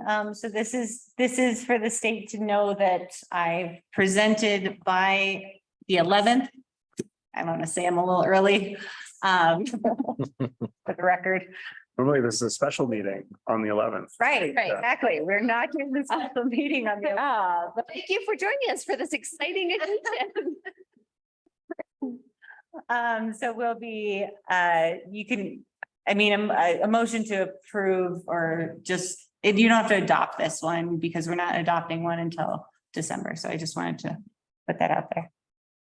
Is there any significance to us approving this draft budget as presented? Actually, I don't even think we do need a motion. I looked through all the statutes and I couldn't find a motion. Great. Budget presented next. Yep. And for that thorough walkthrough of expenses as well. That was super helpful. Yeah. Sorry, I got a little loopy towards the end. And to the public, stay tuned. The online version will just get better and better. Yes. Yes. The present, and if you have any questions or you can't read what's printed out, I'm happy to print it out in a bigger font or just come by town hall and I'm happy to do that. I love it when citizens ask budget. Great. So now we can tune into our hostages. The next item is new business 4B, Silverton Historic Review Committee member selection. Party time. And just right off the bat, thank you very much for wanting to contribute. It's super awesome. It's nice to see applicants for these committees. They're really. Didn't you guys have a public hearing? I was gonna say, do we have to close the public hearing for the? Oh, because that was a public hearing. Yeah. That's why we needed. Look a at you. motion. But can we also need any public, if anybody's listening, there's comment on this? Public comment is. It was just the beginning. Yeah. Portion. Thank you. Okay. Okay, so do we have a decision for our public hearing? Is there a motion to accept the budget as presented, subject to the remaining presentations that we're gonna see? You gotta live. Sally had it. A second.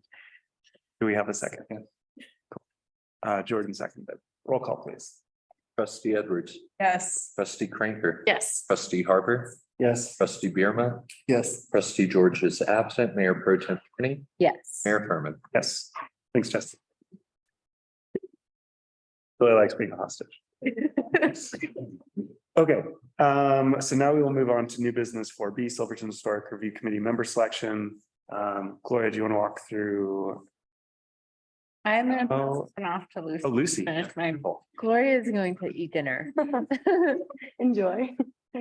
Okay, in pursuit of CL certified local government status, the town is reestablishing the Historic Review Committee. Earlier this year, you all adopted ordinance 2308, which established the selection criteria for this committee. So according to that, the Historic Review Committee shall consist of a non-voting staff member, a non-voting high school member when available. They are none available at this time. And then 5 voting members to fit the following roles. A member of the Board of Trustees that will be filled by Shane. A member of the Planning Commission, which will be, I'm requesting that the trustees allow that position to be nominated at the October 18th meeting, and then we'll confirm that following the Planning Commission has not met in a few months. And then a year-round resident of the town who owns property within the historic district, a year-round resident of the town at large, and a historical society member. I'm requesting that the board appoint the remaining 3 members of the committee with this criteria in mind. The town must show its best effort to appoint at least 2 voting members with experience in historic preservation. And so the planning commission member can qualify as they have experience on a historic review committee previously. Additionally, Maria and Mike Gariak also listed experience. When making a selection, I request that you keep in mind our goals of historic preservation, as well as those goals outlined in the master plan and trustee priorities. These members selected will play a large role in achieving CLG status, as well as hopefully updating historic overlay district design standards and regulations. I've received 4 awesome applications from Mike Gariak, Jesse Rowe, David Pollitt, and Maria Samoria. She cannot be here tonight because she just had knee surgery, so she couldn't make it here. But she assured me she'd be able to go to the first meeting on October 18th. So I was thinking the best way to do this would be to appoint members as they qualify. So if you review your agenda memo, those positions are listed with the qualifying applicants. And if it's okay with you, I was thinking it would be beneficial for the applicants to have a minute or 2 to speak on why they want to serve. Great. And just to clarify, it seems like Maria is the only one who's from the Historical Society, so she's. Yeah, I would recommend appointing her. Well, Isn't that? David also is a voting member of the Historic Society. Oh, David, you are as well?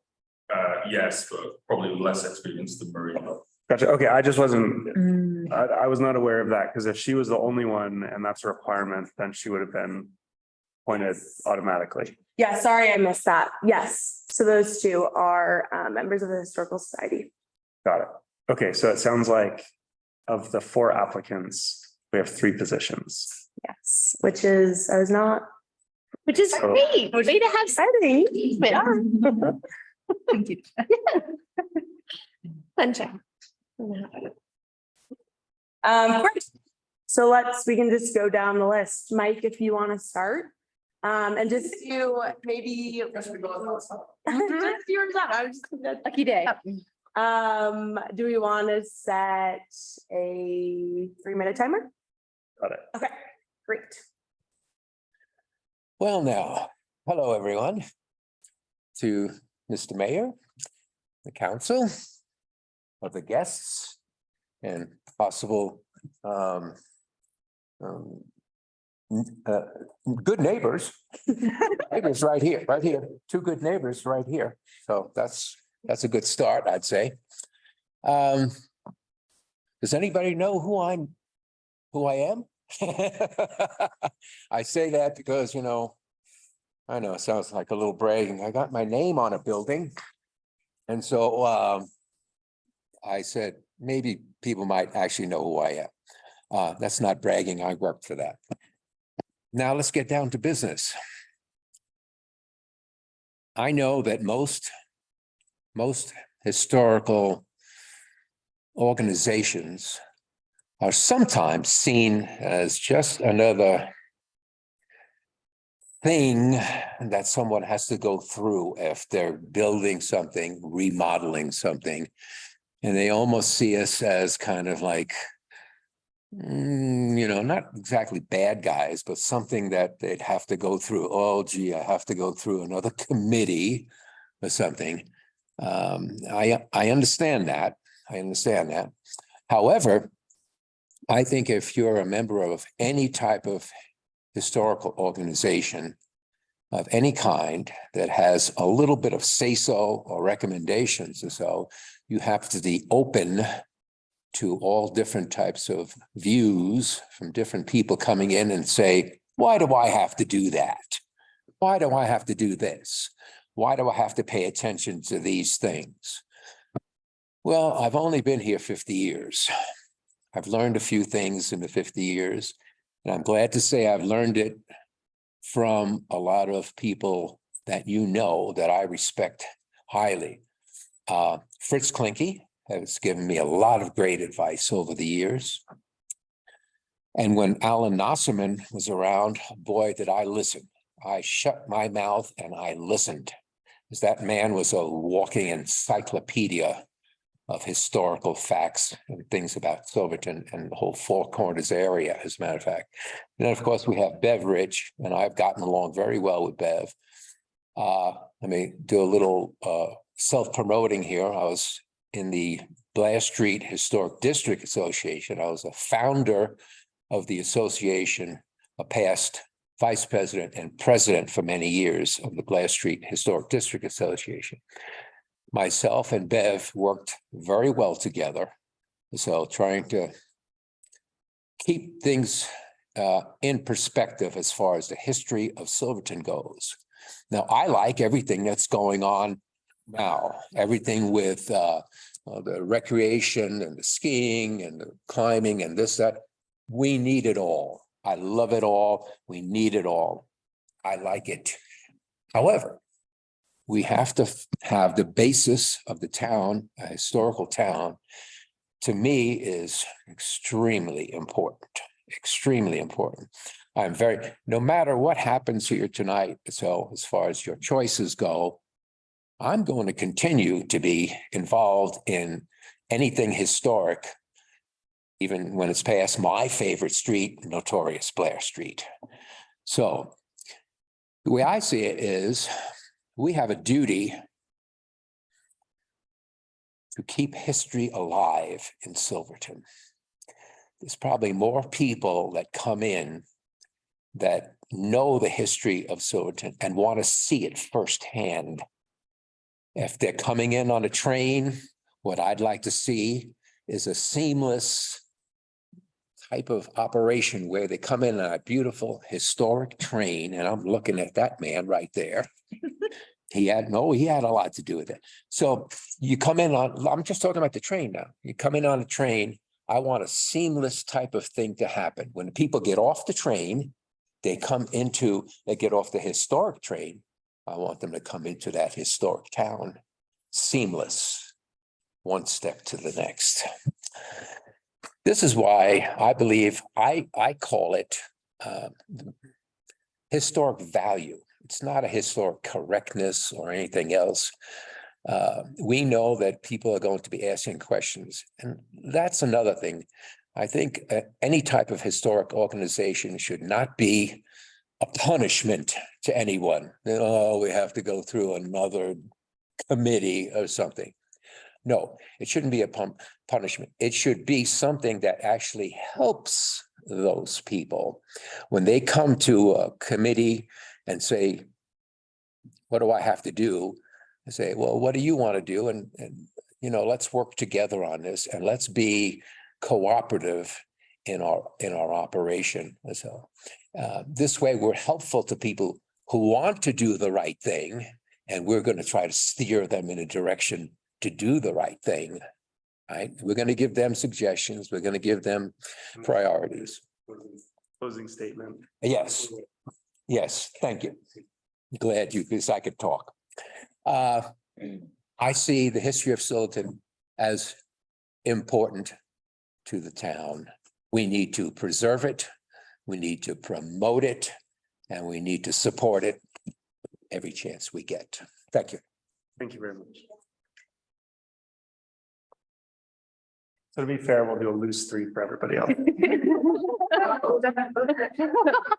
I said to be fair, we'll do a loose 3 minutes for everybody else. Don't cut anybody off. Jesse, if you wanna speak? Mine might be under 3. I don't know if I could, well, I probably could talk for 3 minutes. I had 26 questions about the budget.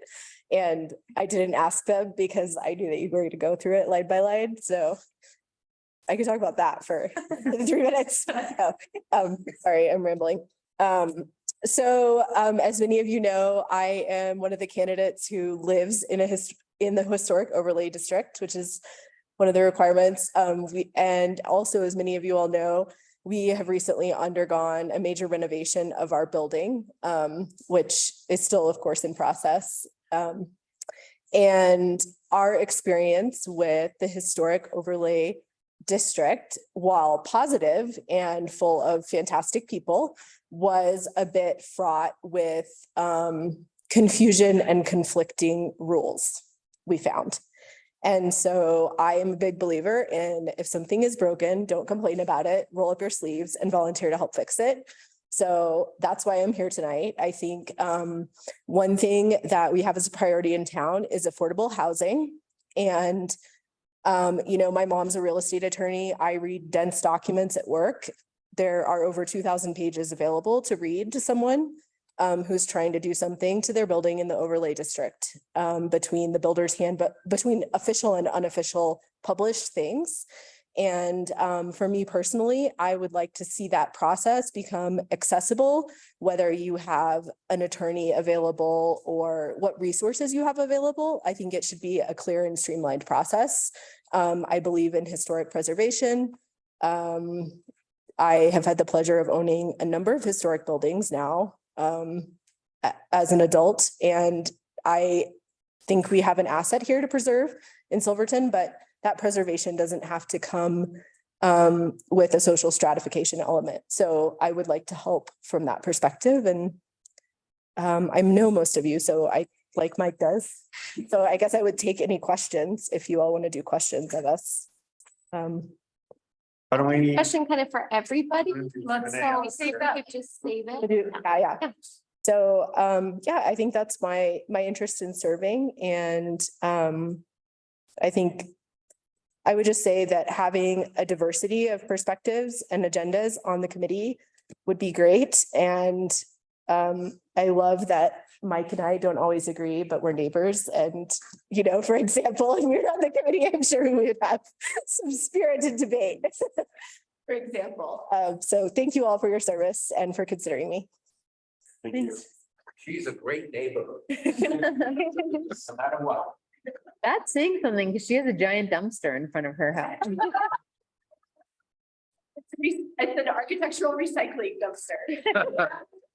My bad. Yeah. Action partners are gonna count your greenhouse gas emissions. Yeah, I know. Thanks, Jesse. David, would you like to speak? Thank you.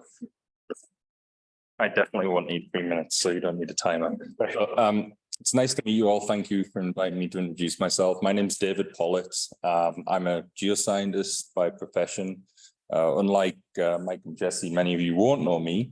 My family and I recently moved to Silverton full-time. So earlier this year, just before the school year started, we wanted to put our girls in school here. We've owned property in Silverton for a number of years, I think just over 9 years. It's my wife, Sarah. We have two young girls in school, and I'm fortunate enough now that I work remotely. So it's really enabled us to be here full time. So that's what's prompted the change in our lives. And we're feel very fortunate to be here. I have an interest in history. We own a historic building in town, although not in the historic overlay district. So we live near the Catholic Church on Rees Street in a property that was built in the 19th century. And I've done a lot of research on that property with Casey and Ray at the Historical Society. So I understand a little bit about owning historic property. I understand some of the concerns and some of the opportunities. I view it as a stewardship of that property, and one day it will pass from my ownership to someone else. So it's important to maintain that in the way that respects that history and honors the purpose of the building and the way it fits in the town. So I don't have any background in historic preservation, but I am enthusiastic about it. I really saw this when I was looking at the planning website, and I thought, oh, this is an opportunity to become more involved with my community.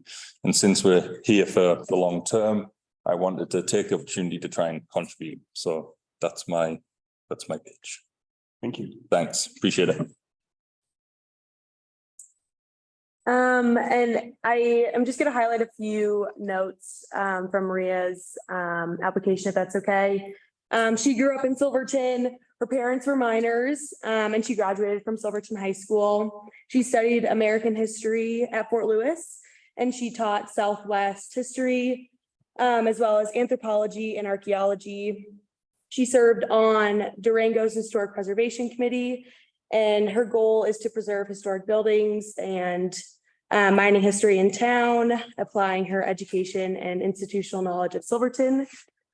And she says, as a Latina and a senior citizen, I believe it is in our best interest to represent a mixture of our population in Silverton. So a few notes on her. Thank you. Questions? I had kind of an overarching question for all of you. So I don't know how we want to run this, but if you guys want to come up and give a response, but something that's been in my mind a lot, and Jesse, you kind of spoke to this, is that I think sometimes the historic review, and you did, Mike, too, the historic review process or requirements can lead to additional steps, to additional confusion, sometimes additional expense for the home builder or landowner. Just because it takes longer to get through the process, they might need an attorney that, you know, just is a more complicated process sometimes. And so considering that we're facing a historic housing crisis, and it's a real top priority of the town to build structures to house people or make it easier for things to get built, how do we what's your perspective on aligning historic preservation process and requirements in Silverton while making it easier and more affordable to construct housing? So how do you align those two, and what do you think you bring to help us create a better process for the historic review committee and getting through this? So if anybody wants to take us up first. Why do you want to go in the order that we? I think, Tina, that is the $150,000, 3 million, depending on your building question. Like, absolutely. And I think that's a process that right now, quite candidly, is somewhat broken because the requirements can be different for different individuals. That's something I want to see fixed in terms of the clarity. And there are a lot of building materials out there that you know, are modern, but have a historic affectation. For example, there's been a lot of discussion at the current historic review board of siding and how big the siding needs to be and whether it needs to be actual wood or it can be cement look wood. I mean, you guys went through this with the Anisi Park, right? And I think what I can bring to the committee is having spent a lot of time. My dad has worked in construction his whole life, and he does distribution for Builders First Source. And I have grown up around construction sites, and I have been a general contractor a number of times for a construction project. And one thing that I have found really interesting with our current project is just what in our climate where there is a lot of sun and it's also cold and you want to insulate and you want it to look historic, like what does that mean? Because those are a lot of requirements for building materials. And there's a lot of recommendations in the current builder's handbook and code, which maybe conflict with the available materials right now. And maybe don't necessarily have a historic basis. So for example, the width of the siding, that's a guideline that is not written anywhere. It has been enforced repeatedly by the historic committee.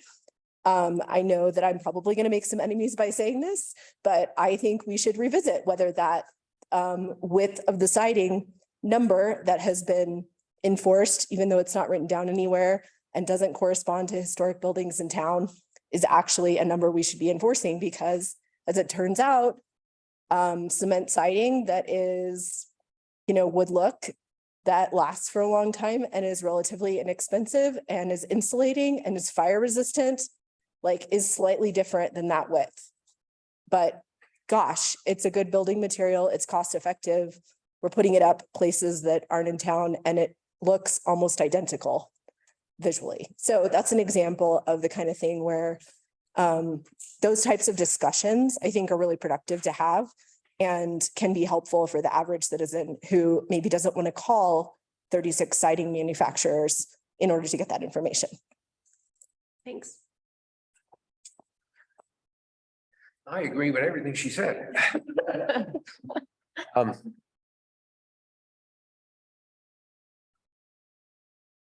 My concern is that there is confusion.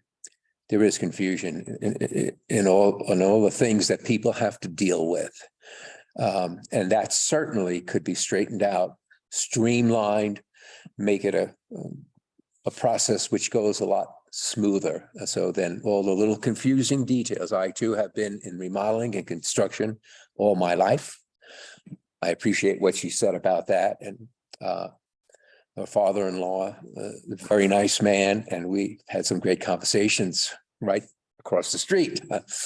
So I understand all of that. Of course, the housing issue is not a separate issue, but it's an important issue.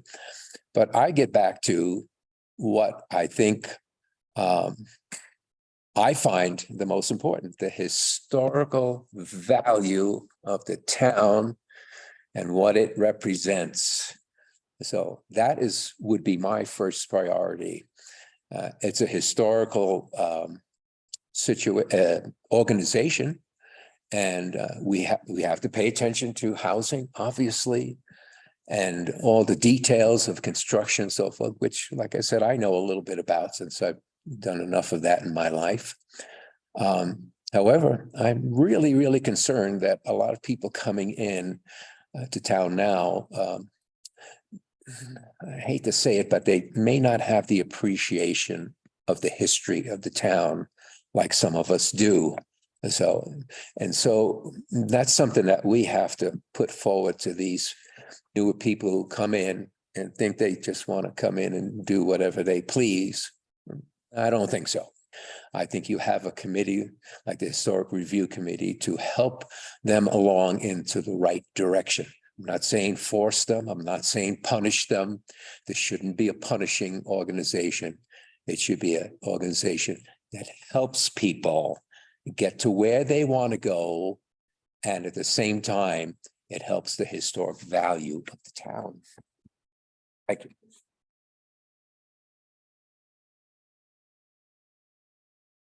I'll just briefly mention two things. I think one is context, which was raised a couple of times tonight, is important. And as Mike said, a tourist getting off the train at Blair Street will have an immediate impression of Silverton. I think we're all appreciative of the things that are unique about Silverton and make it a place we want to be and want to live and want to welcome people to. So I think the context is important, whether a building is in the historic overlay district or whether it's in another residential part of town or something else, as well as the context of what that building is trying to do and who is making the changes to it. But I think one of the key things that the Historic Review Committee could be is a resource for the community to help simplify, as Jesse said, and something that could be a positive change that would make people more likely to understand what the requirements are and where they can best spend their money and where they might not need to make any changes.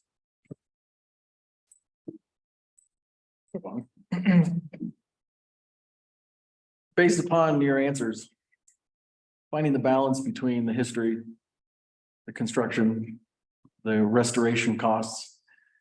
Is it not appropriate, in your opinions, to use a material or a substitute material that looks virtually identical in every single way, regardless if it's vertical or horizontal? That's a joke for Gloria. And regardless of color, texture, if it's virtually identical in every single way, but it's not historically accurate because of the material that it's produced by, why can't we use it? And I've heard arguments because I've sat in those board meetings. What do you guys think? What's your opinion on that? You don't have to get up. You don't have to get up. It's fine. Maybe I'll come on briefly. Again, I think it's to do with context. My own personal opinion would be the historic review committee, any committee overseeing matters like that, and move with the time. If the material is visually and materially indistinguishable from what it's replacing, I would support using it if it's cost effective and appropriate for the situation. Again, I think the context matters. Perfect. Kind of agree with that also. I mean, why not take advantage of the most modern technology, as long as, and what you alluded to, is to have it fit in with what we already have and what we want to promote, the real historic value. So it's not really so much the materials. I agree with using the latest and the best and the most cost effective, all of that. You need to look at, everybody needs to look at that, I don't know what project they're doing, the cost, the material and so forth. My contention is, no matter what it is, it's kind of fitting in.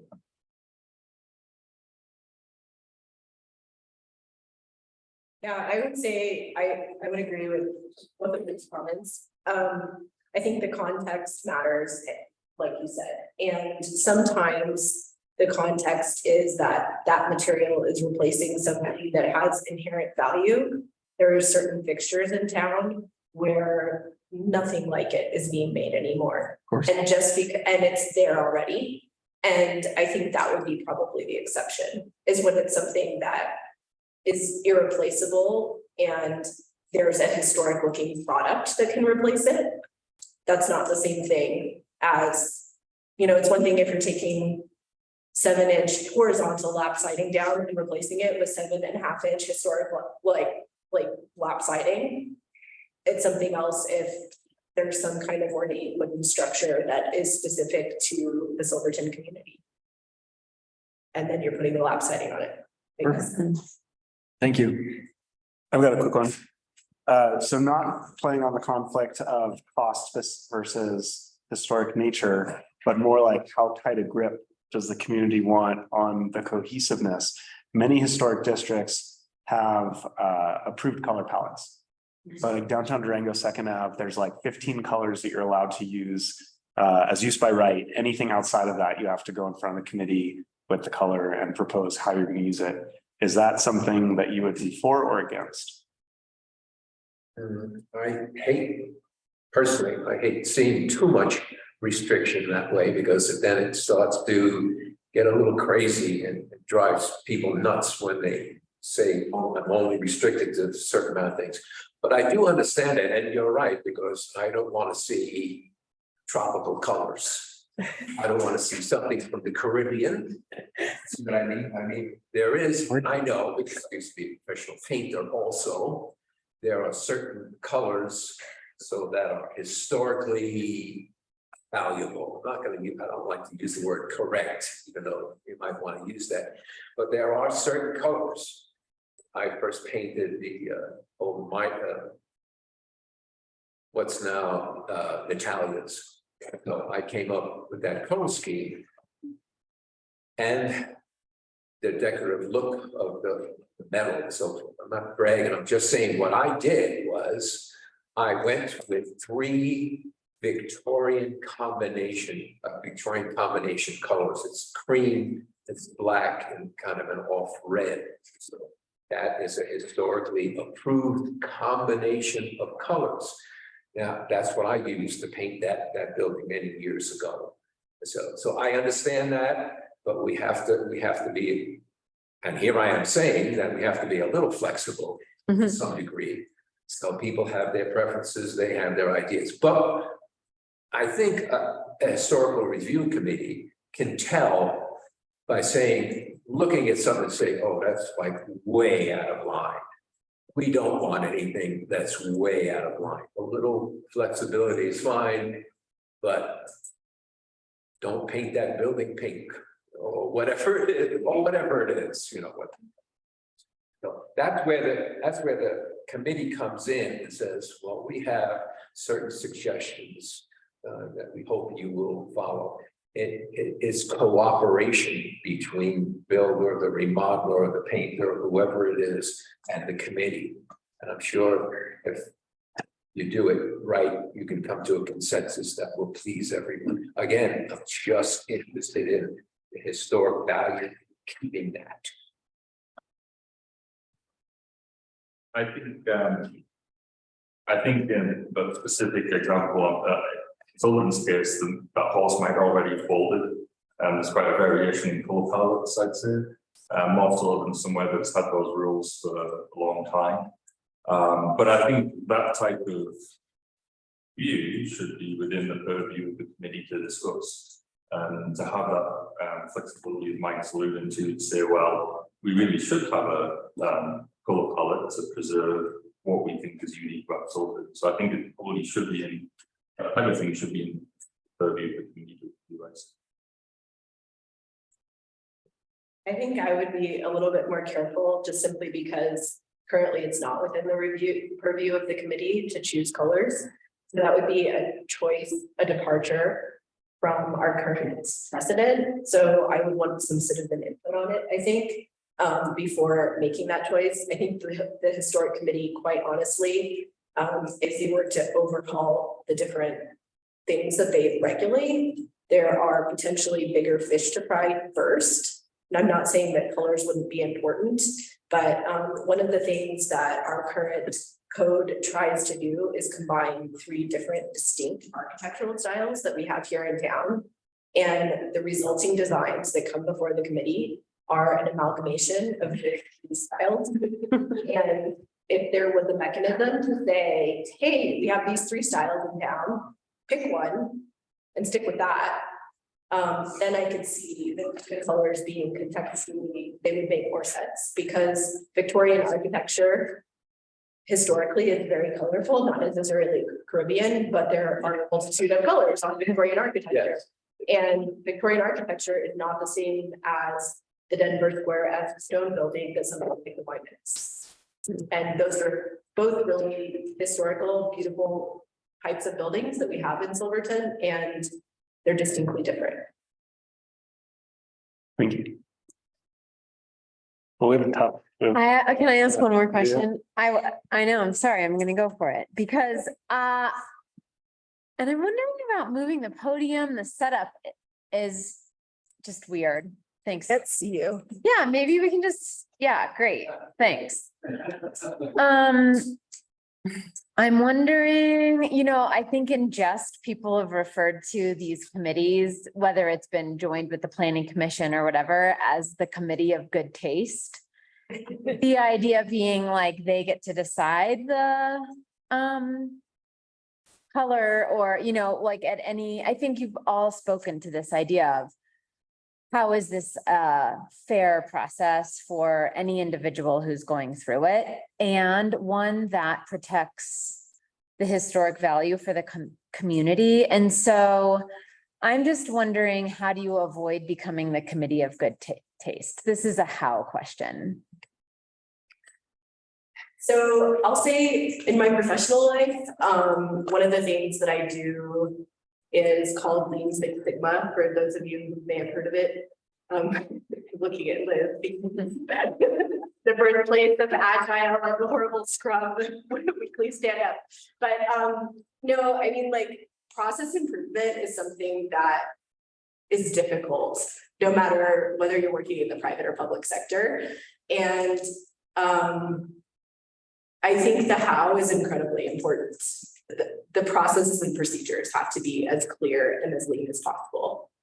I would say, and without diving into a really specific example, it's hard to describe exactly how that's accomplished, but I think, personally, I would be thrilled to work with any of the people who have spoken here tonight, in that I think everyone has the same objective in accomplishing that, and I think we also have a lot of earnestness in general in the community right now on these kinds of things, and I guess I am eternally optimistic that these processes and procedures can be leaned down, and the SLA on going through the historic committee can be decreased and can be a bit more consistent.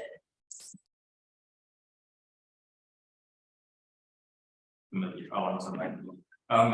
I agree with that, Jesse. I mean, I think any interaction that we have with the historic review committee should be a conversation, and it should be a two-way dialogue. There should be opportunities for feedback. And I also think that the decisions that the committee makes should be clearly communicated, transparent, and consistent. And so over time, you would have a body of work that builds upon the currently probably quite confusing design documents and the different standards that exist, and they clarify what constitutes historic architecture in Silverton and what the town, public, and the stakeholders want to see for their community. So I think over time, the historic review committee has an opportunity to build that body of work to demonstrate that this is what it should be. But obviously that should be really within the community and what they see. It's all a little confusing to a degree, because in our history here in Silverton, especially when it was a heavy duty mining town in the early days, people lived in everything from tents, lean-tos, shacks, sheds, logs, metal siding, all kinds of things. Talk about having maybe 3 distinct ways of looking at the architecture. We probably had 6 or 7 distinct ways of looking at the architecture. Really want to go back to real historic Silverton. I'm not saying I'm going to do it, but people lived in all kinds of situations. So it was a mining town. People thought it wouldn't last for a while anyway. Mining was kind of a, up and down type of situation. Somebody pitched a tent, that was their house. Somebody built a lean-to, off in space someplace, that was house. Not saying we should allow that. I'm saying, boy, you really start to look at the history of dwellings in Silverton. It's really pretty interesting. But put a little pot in the corner or something in the tent, and that was it. Cooperation. I agree with David said. So it's going to be something that people have to cooperate and talk about. So the interaction between an official organization, like a historical organization, and the person building something, that's really important. That cooperation, that conversation, that discussion, really important.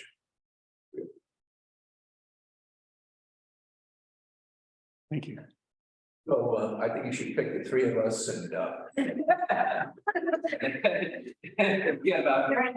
maybe we'll have to expand the committee something and pick the 3 people, so put them on, because all 3 of us have our own good ways to look at it.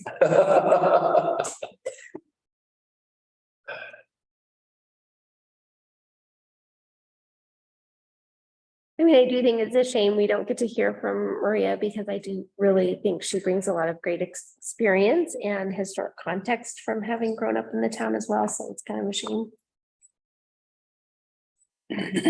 Yeah, she has a lot of experience and would qualify as one member with professional experience in American history, historic preservation. So it is a huge bummer she's not here. I do want to advocate for her because she would, all four would be excellent members. Okay, but 400. I know Maria, she's wonderful person. I know she's a real low. Yeah.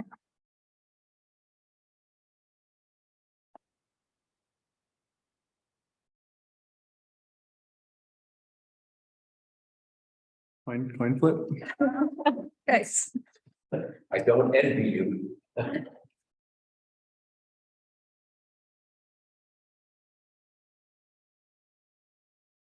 I mean, what I really like about the three of you here tonight, and I think, again, like, it's just unfortunate that Maria's not here because she would, I'm sure, add to this discussion and the dynamic and bring a lot of really important perspective. But I think what I'm hearing and sort of what I think is important for this committee is the balance of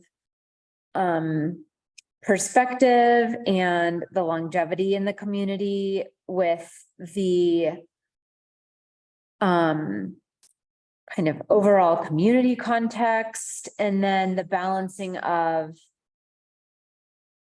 I like what you're saying, Mike, about like the value of the history with sort of current practices and awareness of like how this is applied to individual lives, like to individual property owners who are really trying to improve their property and make it livable. And in doing so, I think really contribute to the community as well. And so looking through those lenses, you know, everything we've heard tonight is that, and I'm really struggling like to choose and to not have Maria here. Because I think the three of you did all of those, you know, sort of like approached each of those lenses in a really thorough and capable way.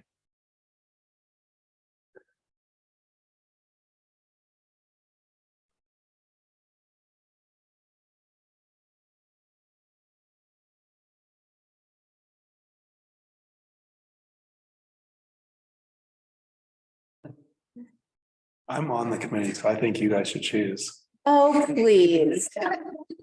I think that this dynamic's really nice. I think it's really unfortunate that Maria wasn't given the same opportunity that you guys were by being here, but if we have to make a decision tonight, we didn't get to find out all these other things from Maria, so I think we're more informed about them. Maria and I would choose the three of them. If we want to postpone to give Maria the same opportunity, I'd be open to that too, but we do have a meeting scheduled coming up. So that's where I'm at. If we have to make a decision right now, it's you three. If we want to wait, give Maria the same chance, I'm open to that too. As an applicant, I totally agree with Mayor, Maria would have something to say about what she has. And like I said, I know her well enough. I think you'd be impressed with her, and she deserves a list of. We can I postpone. also like that, although I'm a member of the Historical Society, I only joined when I came to town, so I wouldn't want to disagree. But I would throw my nomination in that case for the Historical Society. Oh, geez. No, no.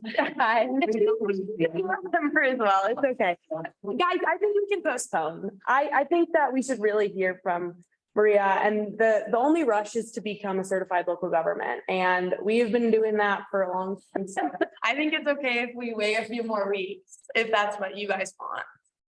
Is there an opportunity to appoint us provisionally with a special review or something like that, like after the first committee meeting? I'm not sure that makes sense just because there's so much to figure out at the beginning, like the first, like talk about like how, like, is it just an advisory committee or is it a decision-making committee? What is within the scope? Is the scope going to expand? What's the process for deciding how much it expands? And I think that first meeting is gonna be pretty substantive. Or is there an alternate possibility, or, you know, like appointing someone as, It's important to have an odd number for votes. But we totally could have an alternate. It's not in the, I know, we've done, oh my gosh, Lucy, we spent hours on these meetings going through the whole thing. We never once said alternate. Yeah, well, yeah, we could have an alternate from the trustees and from the planning commission, but it's not written in to the ordinance we adopted earlier this year. Yeah. I don't know if it makes sense to make that decision right now. I think being the optimist again, it's really exciting that we had 4 people apply to be on this committee. This is a volunteer position that like takes time. And so it's really exciting. Question I had is the planning commission member is going to be nominated by the planning commission, right? Yes. Presented to us. Yep. Great. Yeah. And there's 5 people on it that qualify. I mean, could we? That meeting's on the 18th, On the 18th. October 18th. Yeah, for planning commission. Can we like, can we get them to vote? Can we get I'm also on the planning commission. I'm not trying to kick the can. It's not gonna benefit me. I don't know that coming into this, I was thinking knowing who was on the planning commission that's getting appointed would be helpful in deciding who the other Yeah. would be to offset things, but I'm honestly thinking this has more to do with like dynamic and value and vision.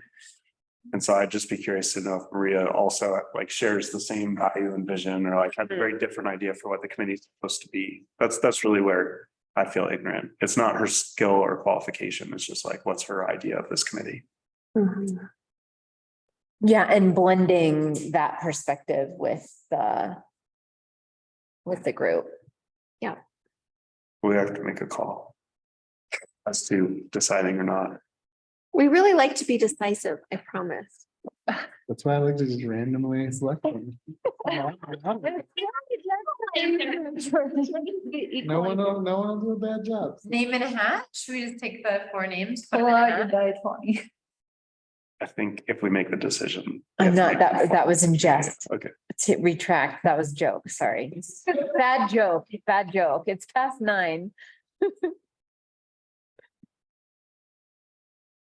So the proposal right now is to either accept the 3 candidates in front of us, but considering that we haven't heard from Maria, or to postpone to give Maria the opportunity to present or ask questions and then make a decision. I support either of those. I know, me too. I think it'd be a shame to not hear from her. Personally, I didn't hear what you said, Dana. I think it'd be a shame to not hear from her. Personally, I mean, again, I think you all would be great They candidates. make great hostages too. So. No, they've put in so much time tonight. But we wouldn't be requiring them to come back to another meeting. No. No. Well, continued business is even later. Yeah.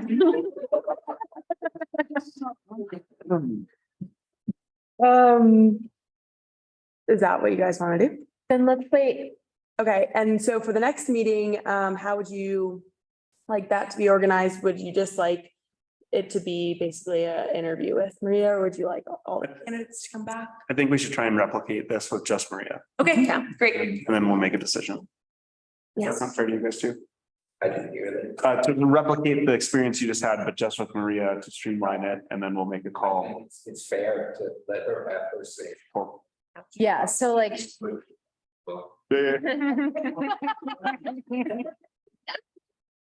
Revenue side, yeah. Bonus. You guys are so much more informed citizens now. I didn't write the questions down, Lucy, but we can probably just collect, sort of our series of. Totally, yeah. We can go back through the recording and I'm just not gonna, I'm declaring that I'm not having. Thank you very much. This is awesome. Thanks. Thanks, have your contribution. by the way. Thank you for. you. Yeah, thanks for. Being so earnest with my questions about the committee. Do you get paid overtime?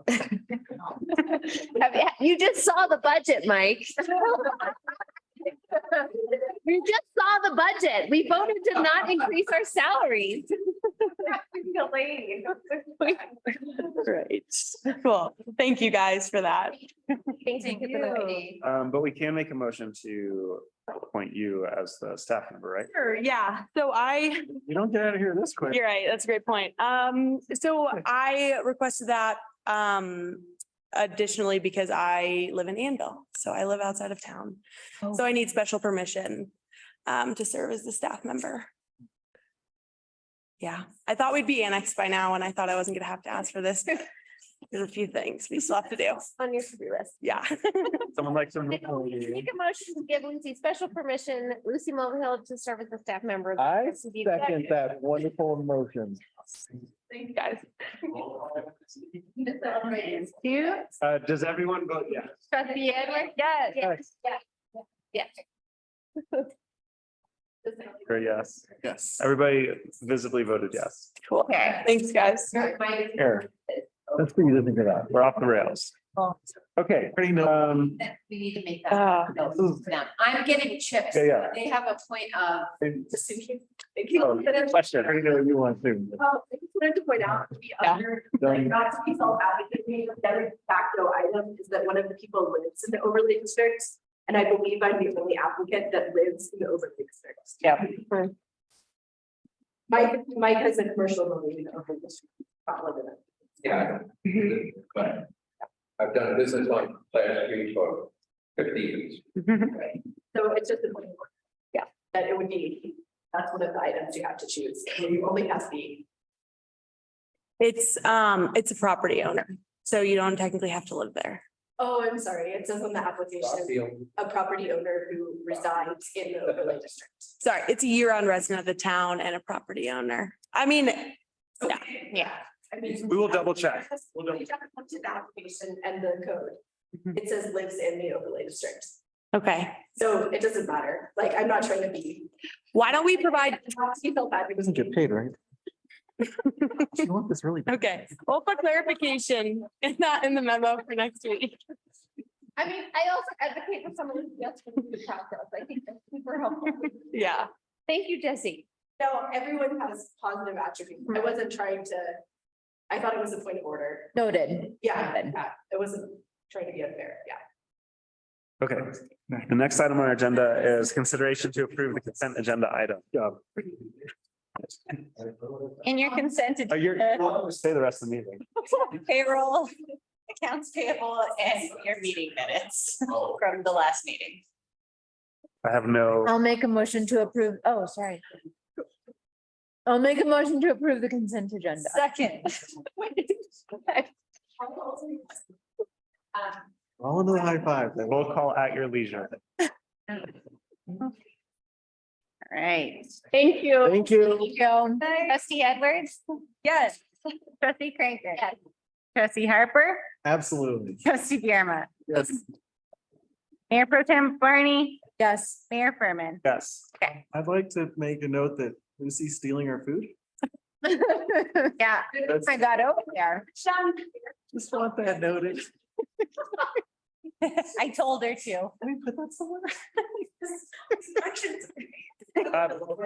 Before you leave, I want to acknowledge on the next item in staff reports, thank you very, very much for making that revised memo. That's exactly what I was looking for. I appreciate it. Yeah, of course. It was great. Awesome. I was gonna point that out, but you got it. Okay, for staff reports. The facilities Parks and Rec Director position closed today. So we hope to have interviews in the next at the end of next week.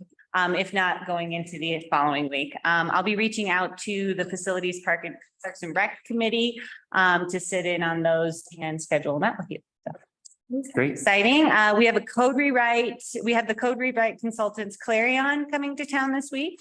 They will be facilitating the code rewrite stakeholders group, the first meeting at Town Hall on Wednesday from 4 to 6 p.m. If you didn't get your application in, it's okay, just come and you'll be accepted. They will be at Elevated Coffee Bear and, or they will be at Elevated Coffee Bear. They will be at Elevated and Coffee Bear on Thursday morning. And then they'll also be Thursday night at Kendall from 5 to 7 for a community forum on our code rewrite. So you can come ask questions and learn more about our code rewrite process. Also during that time, I had the honor to accept an award at the Colorado American Planning Association on September 28th with community builders.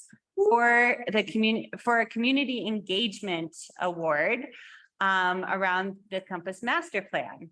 So I would like to celebrate this award on Thursday as well. As we learn more about our code rewrite, we can celebrate the community engagement we got on our master plan. So I'm trying to find a cake to come to the Kendall Community Center on Thursday night from 5 to 7 and enjoy a piece of cake and look at our fancy award.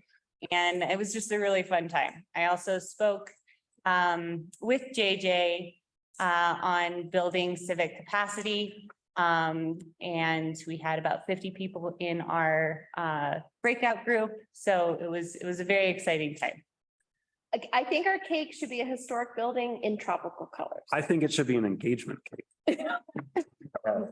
Tropical. I Love it. I think We should get the master plan. Ever printed on it. And then I was going to point out the memo, Prop 123 memo that is included as requested by trustees in our last meeting, hopefully laying it out in a little bit more digestible format. It's great. I don't believe we had any committee meetings. I did A finance- nine. Oh, yeah, okay. That's right, we did every. I think the main update that was relevant, we already talked about broadband a little bit with Beth, right? And so just for everybody paying attention, we, what did we say? We spent in our budget $1,600 for Region 9, and like the value that that regional group is providing is just huge. And so just so everybody knows, Willie chairs it. Alex Lannis is our member at large, and then Gloria and I, whichever one of us is free, is the town member, but just all the things that they're working on, business loans, how they support San Juan Development Association, and again, working on Prop 123 and broadband. It's really an entity that's like advocating for municipal governments as well. So I just wanted to call out that, and Region 9 was helping to provide some feedback on the Prop 123 indicators. So just like Lucy talked, just knowing that there's other folks that are kind of advocating on behalf of municipal interests, and Shaq Powers really talked about, he's talking to some of our state legislature partners on really more nuanced regional approaches to some of these bills, right? It has at the federal, at the state level, but really they're programs that don't quite work for anybody. And so they need a little bit more local municipal nuance. So just putting a plug out there for the work that they're doing to advocate on behalf of us as well. Okay. Great. Yeah, very loving. Good. Thank you for attending again. It was great. There was a Bonita Peak Oh, yeah. meeting. Sorry, it was Wednesday, last Wednesday Not keep track of all these. Okay. at Kendall, and I was supposed to attend, but I just couldn't. We have staff meetings on Wednesday, but I am on that committee and I am looking forward to going to one.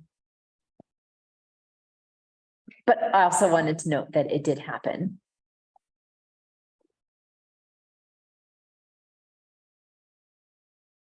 And was there a finance committee meeting? No, that will be next week. Cool. Great. Trustee reports. Great.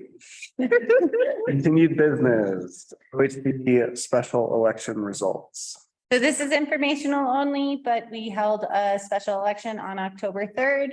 And the question was, shall a route be established to allow the use of off-highway vehicles on streets in the town of Silverton, allowing for off-highway vehicles access to businesses and trailhead access? And the yes votes were 128 and no votes were 286. So the status quo will remain. Do you happen to know how many ballots were rejected from? So there were about 40.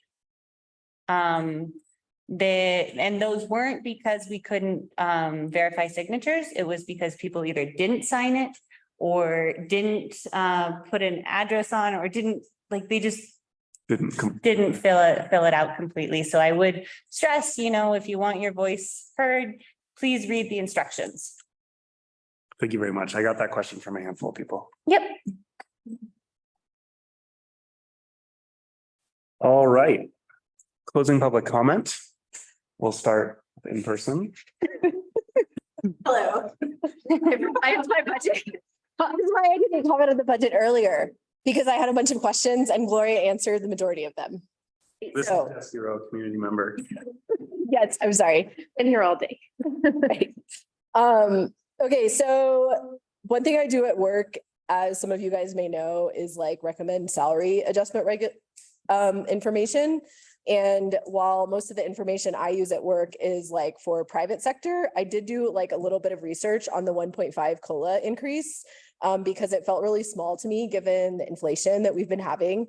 And I found that in their lagging Bureau of Statistics data, 4 to 5% is relatively standard nationally for government civil servants in local, not like city or like big government officials, but local bodies like this one.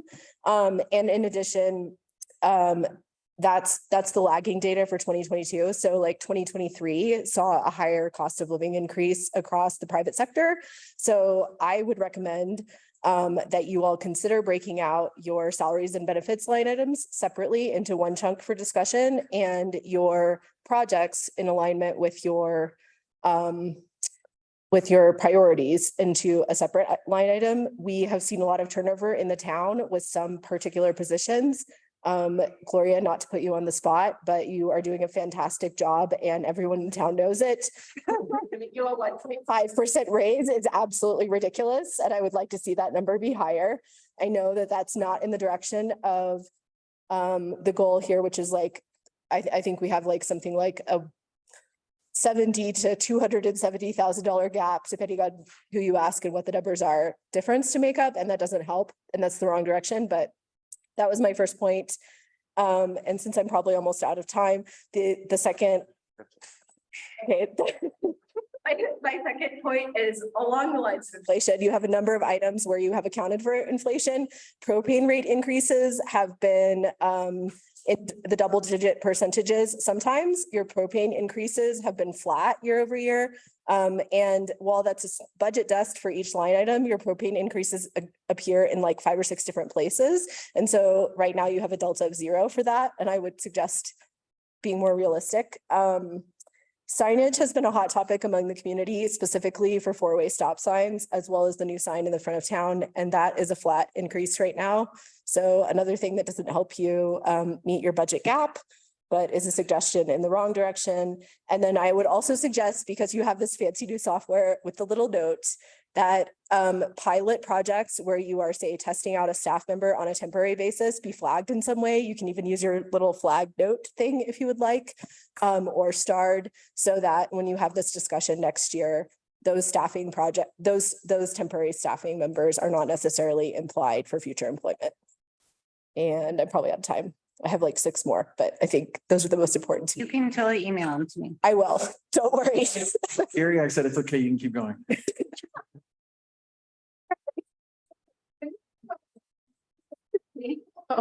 I'm happy to send you the Bureau of Labor Statistics data. I know that number. I just couldn't get to that number in the budget. I'm sure. But yeah, no. Please send me your other note. I will. Okay. It was like. Thank you.